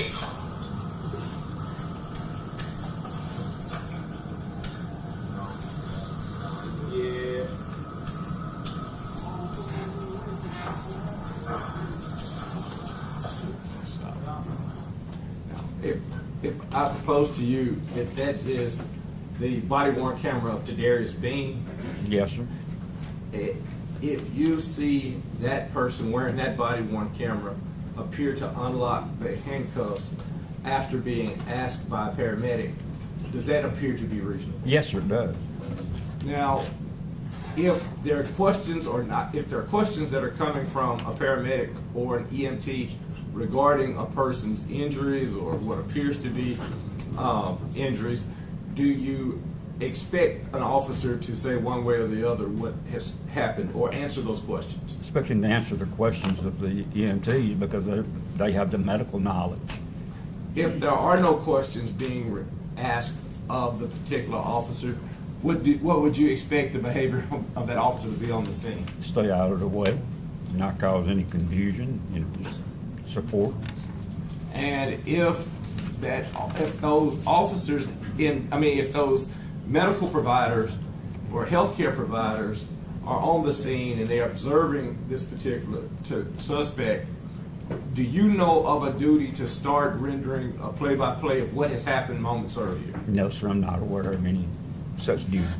In review of the MPD policy, did you see any such duty to go play-by-play about what happened or to show body-worn cameras to the EMTs or the paramedics or anybody? No, sir. Based on your experience, could that be a form of interfering with their... It could be, depending on what all's going on and how busy everything is. There have been introductions of Bad Bob. Do you remember that? Yes, sir. Do you remember seeing the Bad Bob exercise? And the jury has seen it a few times as of right now. Do you remember, can you recall what that Bad Bob exercise is from what you saw? If I remember right, that's the one that after they spray the guy, he goes up and hits him with the elbows. Is it? Yes, sir. Yes, sir. Based on your experience and your training, is that the type of training that you would recommend in apprehending a suspect? No, probably not. I would recommend trying other techniques before you got to the elbow, having it hit in the face. But that's dependent on what that individual's doing. I mean, because that's just a dummy standing there. So a lot depends on what that individual's doing. And do you, as an officer, rely on any of the things that you've been trained in the academy regarding what behavior is right and what behavior is wrong? Yes, sir. And if you're under a situation where you've been pepper sprayed, and MPD Training Academy teaches you a certain thing, would you expect the officer under the same situations to either deviate from what the training is or to actually engage in what the training, poor training, good training, regardless, in what that training has taught that officer? Well, you expect the officer normally to adhere to their training. That becomes your habits and the things that you do, especially when you're under stress from spray or whatever, where you're not thinking clear. You know, you just go back to what you've been trained to do. Spend about a minute on, or just a few moments on the questions that are just specific about your observations and your opinions in regards to those observations. You saw Tadarius Bean, and you said it earlier, but I want to be clear for this jury. When he observes the suspect walking down the street and the suspect meets the call-out description that came over the radio, what would you expect Tadarius Bean to do? Expecting to apprehend the suspect. And do you have any criticisms of Mr. Bean's actions at that point? No, sir. Once he gets You asked him to stop, and the guy just refused, and then started running. When he gets to the suspect and attempts to tackle or take down the suspect, do you have any criticisms regarding that? No, sir. At the time he arrived, the suspect, I believe it was Officer Smith, drove up pretty close to the same time, and they took him down. And that's not unusual to cuff a guy to get him on the ground where you can control him. Is it easy or pretty difficult to handcuff a person who's non-compliant with your verbal request to be handcuffed? Well, yes, sir, it's difficult. Is the difficulty increased somewhat if there are certain conditions that might be either outside environmentally, if the ground is wet, in other words, Right. if the suspect is not adhering to any of the commands? Would that Oh, make yeah. it? It all makes it more difficult. Right. And so you don't have any complaints regarding or any sort of statement to give this jury that those were less than reasonable to try to get him on the ground and to put him in cuffs. No, sir, that was not less than reasonable. Especially after you do hear on the tape repeatedly them telling him, give me your hands, get down, and, you know, he's obviously ignoring that. Attempting to control this suspect on the ground, even after another officer comes up, and you were pretty candid about the fact that you do have a complaint regarding the kick to the Yes. to attempted kick to the head area, right? Yes, sir. Now, you are familiar with the hands policy that says kicks are allowed, Yes. correct? But in that particular instance, you would not No, sir. want the kicks. No, sir. Do you have any sort of complaint or any sort of comment regarding whether or not it's reasonable to continue to try to get this guy under control if you're Tadarius Bean in that situation?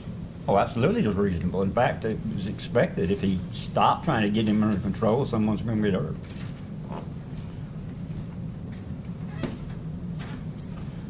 The attempt to, have you heard the term stay in the fight? Stay in the fight. Yes. Sir. And what does that mean to you? It means you don't quit. Did one of the officers have an opportunity to kind of walk off and catch their breath some? Yes, sir, I believe it was Mills.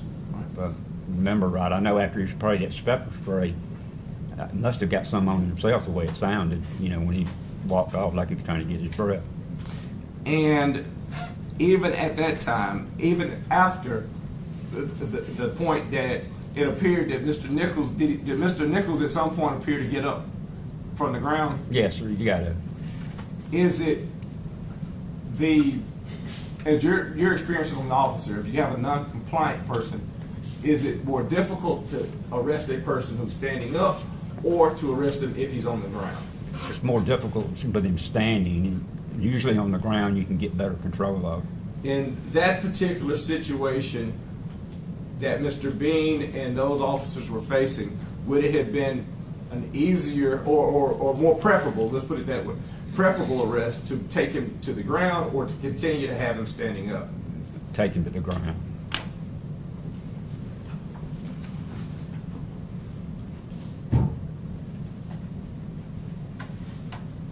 When he's standing up, do you remember whether or not you ever see Mr. Bean, based on our observations of the video and not what anybody told you, do you remember seeing Mr. Bean attempting to take him to the ground even when he does stand up?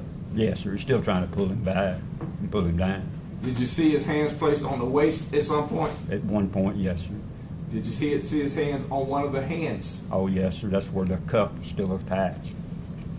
And to disengage at that point, or to try to start a confrontation with the officer who might be administering 3 blows to his face, is that dangerous or not dangerous? Well, it's still dangerous if you still got that cuff dangling. You can hurt people, or if you're letting a suspect go, you don't even know if he's armed or not. So you don't want to just turn him loose. And you're in testifying through the years, you've been called upon to ask questions regarding certain factors. We're not going to get into the names of the factors and all of that. But anything that you have seen in this particular situation that in any way, on behalf of Tadarius Bean, that you have a criticism of or that you say was inappropriate action taken by this MPD police officer? No, sir, and everything I've seen, Mr. Bean wasn't even on the scene at the initial stop, so that doesn't have anything to do with him. He gets a call that the suspect's running, so he sees him and he goes after him. All of that's totally reasonable. And take him down and try to cuff him. There is absolutely nothing I've seen that shows Bean hitting or kicking the subject. Now, there's some others doing that, and that's problematic to me, but nothing that shows Bean or Mr. Smith, I believe it was. I don't believe I saw either one of them do anything like that. Your Honor, may I approach? I did not have this marked in the exhibit. Wherever it has not, I asked that the court mark it. I've shown, that's the CV, I showed what it was.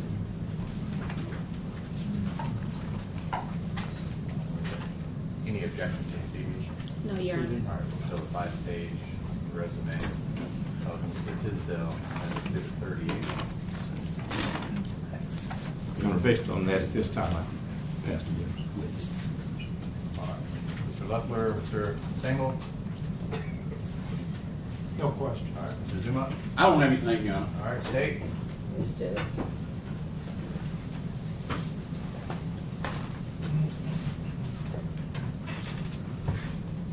Mr. Tisdale, Yes, ma'am. sounds like you had an extensive career in law enforcement. Is that fair to say? Try again, I couldn't hear you, man. I'm sorry, let me step up a little bit, okay? Well, I'm about half deaf, too. It's okay.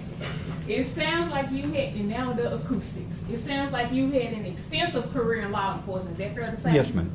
I think you said about 36 or 37 years, maybe. Yeah, something like that. I'd have to go back and figure, and whether you want to count when I was teaching, but I had already retired then.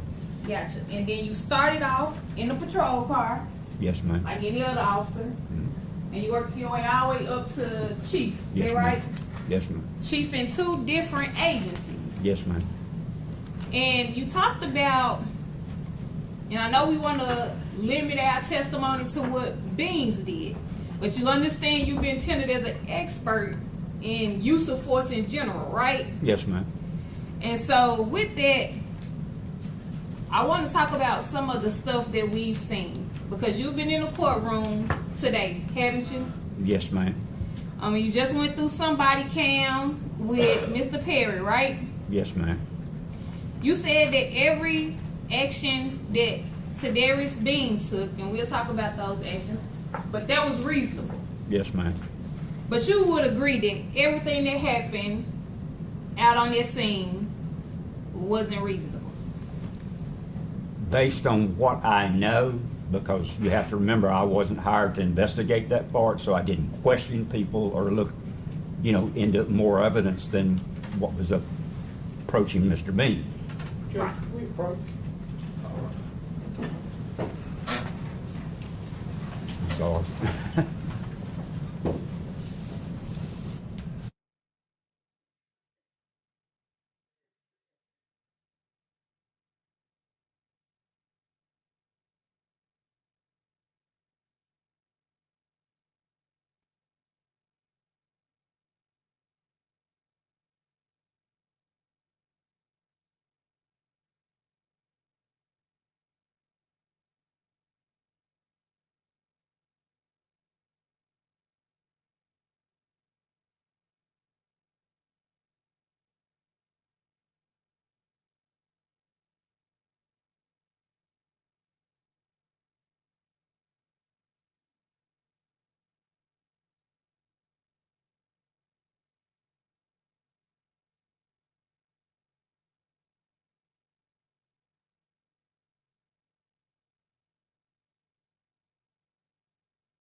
Mr. Tisdale, I was just asking you a question. yes, ma'am. And I was asking you about pretty much the force that was used out on the scene. Yes, ma'am. I obviously have some questions, but I haven't investigated those other areas because they didn't involve Mr. Bean. I understand. Well, I'm gonna just ask you generally, okay? Is Yes, that fair? ma'am. You would agree, because you said in your report that there was some conduct on that scene that was inappropriate, It right? appears that way. And that conduct that you're talking about, there would have been the punches to the head, correct? Yes, ma'am. There would have also been the kicks to the head, correct? Yes, ma'am. And based off of that, you would agree with your colleague who just took the stand not too long ago that not only was that inappropriate, there was excessive, right? There was what? Objection, Your Honor. Two things. One, the characterization of Mr. Zwicky as his colleague. That's inappropriate. It's argumentative. And number two, did she mischaracterize what Mr. Zwicky's testimony was? Objection. I don't think that it's argumentative to call them colleagues. I think that whether they are or not, I don't think that it's that consequential. But as far as the testimony, I don't know if that was necessarily the full testimony. You can ask him what his understanding of the testimony is and see if he agrees with it. But Judge, I rephrase. Mr. Tisdale, Yes, ma'am. is a kick to the head of an individual who's on the ground, would that be excessive? Would that be a what? Excessive. Excessive? Under most circumstances, not, it'd have to be something really crazy, to have it happen. It had to, can you repeat what you just said? Yeah, I said under most circumstances, it's excessive. If an individual, and you talked about the holding of hands, you said it wouldn't have been reasonable for Mr. Bean to release Tyree's hand because he was holding on to the cuff. That right? Yes, ma'am. Well, Mr. Bean was holding on to the cuff. The cuff was on one wrist, if I remember correctly. Okay. And you said if he released that cuff, it could be dangerous because the cuff could cut a bunch of people, right? Yes, ma'am. When you go to the cuff, if it's not closed especially, it's like a razor almost, when it goes to swinging. But if Mr. Bean wasn't holding that cuff, then he could release the hand to intervene, couldn't he? And it's still a little questionable about releasing the hand, because you release the hand, the suspect has the ability to do more. That's okay. But you would agree that releasing the cuff, grabbing somebody, that's not the only way to intervene, is it? No. Simply saying, hey, don't do that, is intervening, right? Well, it's trying to. Now, whether the individual will respond to that or not, I don't know. Well, it's trying to intervene, right? Right. Simply saying stop, intervening, right? Could be. And you didn't hear Mr. Bean do either of those things, did you? No, ma'am.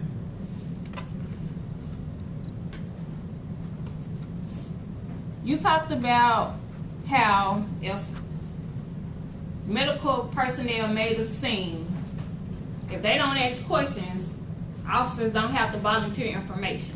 Is that right? Not normally. You wouldn't bother them. You leave them alone and let them treat the guys. Gotcha. And you say you're an expert in policy as well, right? I can't. Yes, ma'am. And you reviewed MPD policy for this case. Yes, ma'am. And if there is something in MPD policy that says officers do have a duty to let medical personnel know what's happening on the scene, I'm going to object, Your Honor. If she's going to ask a question specifically from the policy, if she could at least show the witness what she's referring to is all I'm asking. I mean, I think the question is whether he knows, and if it's there.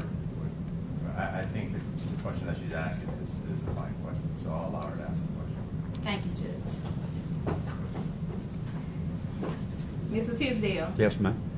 my question to you is if MPD policy is that officers are supposed to tell medical personnel what type of force has been given to an individual, then that's the policy that someone should follow, right?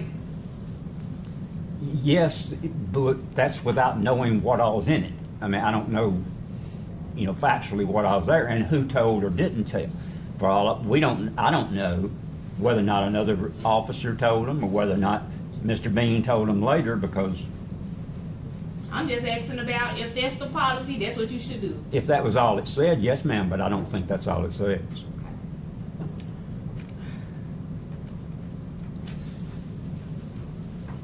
You talked about how officers are supposed to go back to their training, correct?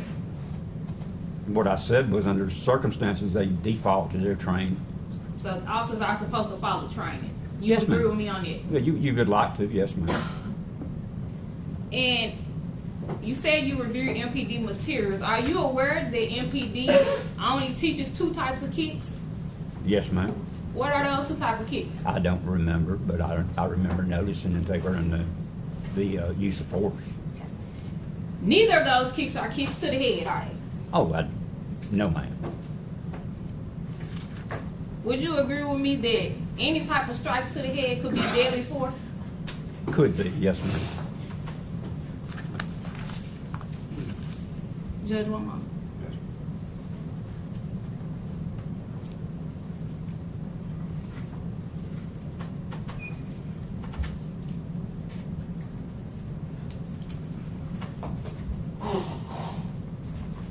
Judge, that's all I have for this witness. Thank you.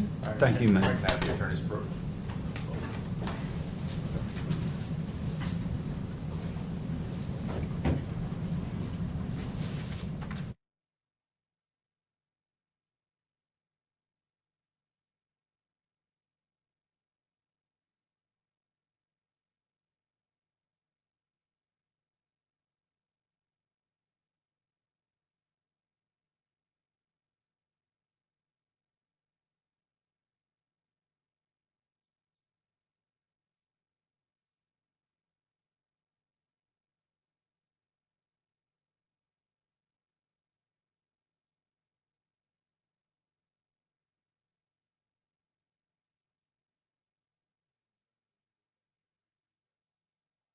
That I'll be back momentarily. We'll finish up with this. You're going to be excused.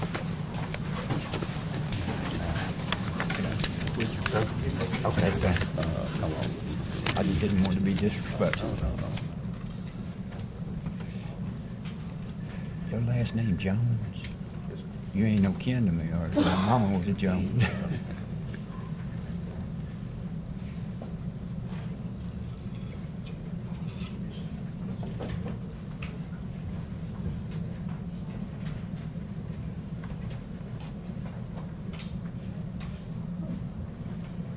Stand 10-minute recess. All right, thank you for everything, sir. Yes, sir.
started, but if I can have the attorney's approach.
I just didn't see it admitted already, so I want to make sure. Is it not part of the most recent, this one?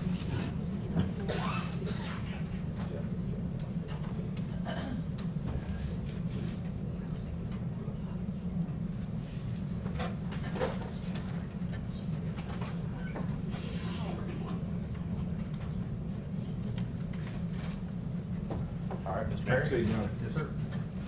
Mr. Tisdale, you were asked a few questions a moment ago, and I just have a couple follow-up.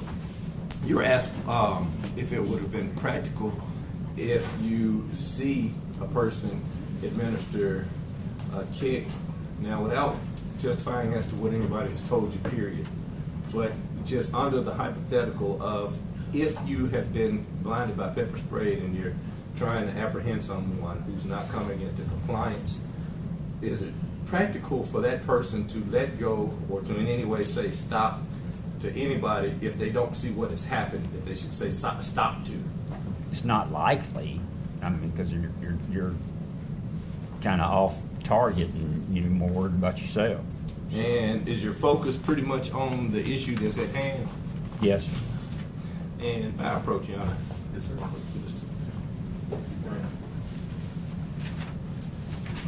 thank you. If you look at that document that I just handed you, that deputy handed you, Yes, sir, it's a police department policy and procedure section. and have you seen that policy previously?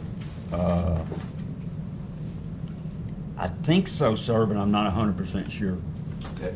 And if you look at it, see if going midway down the page regarding the duty to intervene from MPD. Yes, sir, I see that duty to intervene. And was that the MPD policy that you had reviewed with me before? Yes, sir. Can you read the first line of that policy on the duty to intervene? Any member who directly observes another member engaged in dangerous or criminal conduct or abuse of a subject shall take reasonable action to intervene. Now, based on what you have seen in that 3-minute action trying to get Mr. Nichols into compliance and get him under arrest, Yes, sir. were Mr. Bean's actions reasonable actions? Absolutely. And would it have been reasonable for Mr. Bean to stop what he's doing in order to in any way stop what some other officer is trying to do regarding the suspect at that time? No, sir. And to have stopped what he's doing, would that have created any sort of more dangerous or less dangerous situation for the officers on that It system? would have increased the danger. And I'd ask that be marked as whatever the next agenda number would be, and that the court receive it as an exhibit. We will show the MPD policy and procedures section of rules, 1 page, as exhibit 39. Thank you, Your Honor. I don't have anything further from the witness, Your Honor. Anything else from this witness? Very briefly.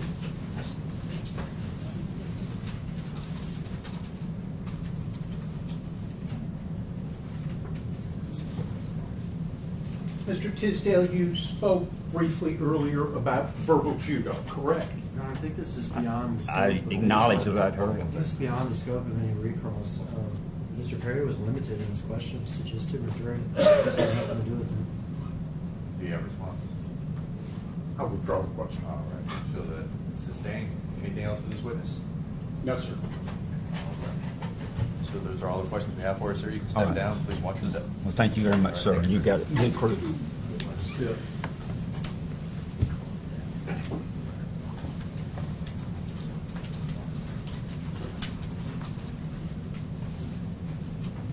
Vince, you ready with your next witness? Yes, Your Honor. In order to keep matters moving, it being this hour, I'm going to call a short witness on behalf of Justin Smith. All right. I think his name is Tate, Mr. Tate. Last name 8. T-A-T-E.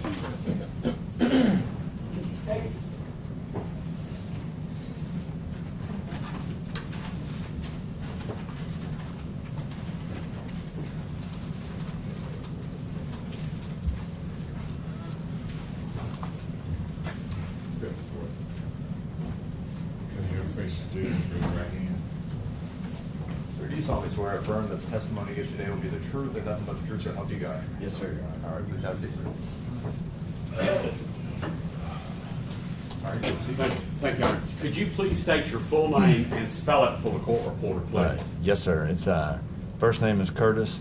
That's C-U-R-T-I-S. Last name is Tate. That is T-A-T-E. All right. And how are you employed? I work for the City of Memphis Police Department. And how long have you been, are you a police officer? A police officer, yes, sir. Okay. So you're a police officer in Memphis Police Department. Yes, sir. How long have you been a police officer in Memphis Police Department? A little over 6 years. And do you know Mr. Justin Smith sitting over there? I do know Justin Smith. And how long have you known Justin? I've known Justin Smith for 5 years. Have you worked directly with him? I have worked with Justin Smith. And have you known him long enough and well enough in order to form an opinion as to the character of Justin Smith? I have, sir. Could you please share with the jury and the judge what your opinion is regarding Justin Smith's character? Yes. My opinion of Justin Smith is he's an honorable, honest guy. He is a loving father and a husband. He is professional, he's kind, he's gentle, and he's courageous.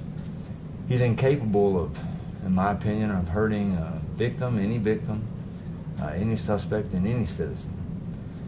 And what I know of Justin Smith is if Justin Smith knew that a citizen was being treated unfairly, he would stop and intervene, and he would confront that officer.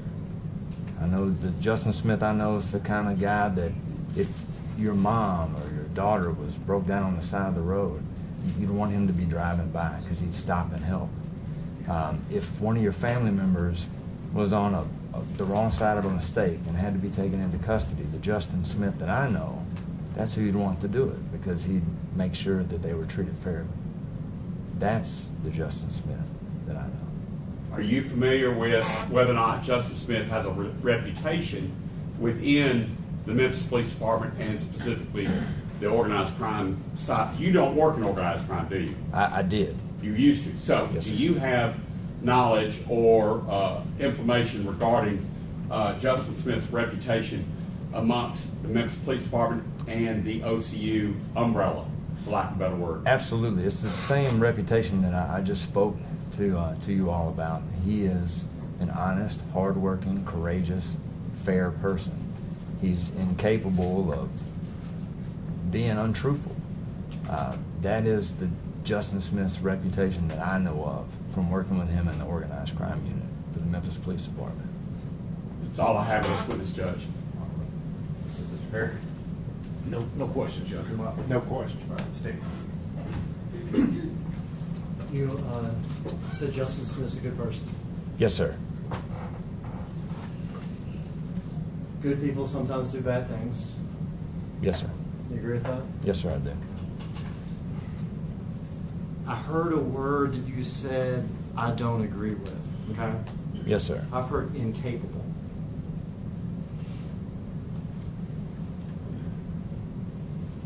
Good people can do bad things. Yes, sir. That means good people are capable of doing bad things, Yes, they are. Yes, sir. right? Yeah. So you would never say a good person is incapable of doing bad things. I'm saying Justin Smith is the Justin Smith that I know of, sir. That's all. Good or bad thing? not to intervene when excessive force is being used right in front of his face. That's bad. It's bad. Good or bad thing, not to tell medical personnel that a man has head wounds. In general, that's bad, sir. It's bad. Sometimes good people can do bad things. They can, sir. Sometimes they can let us down. They can, sir.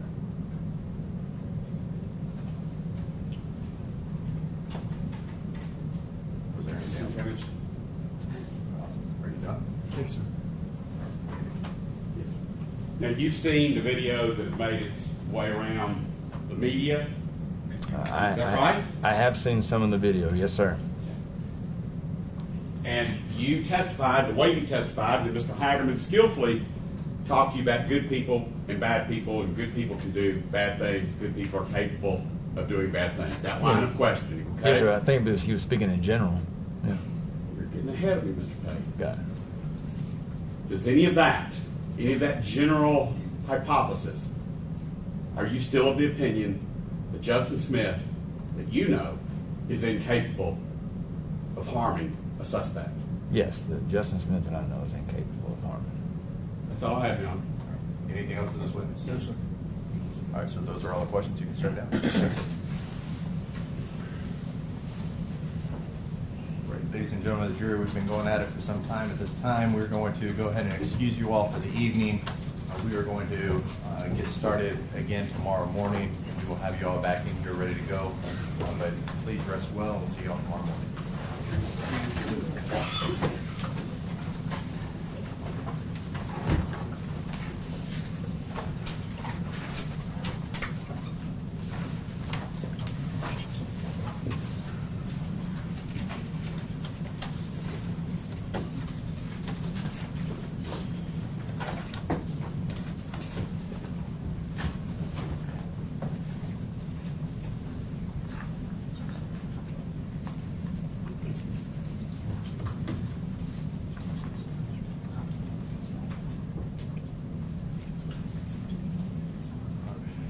Jury is now stepped out of the courtroom.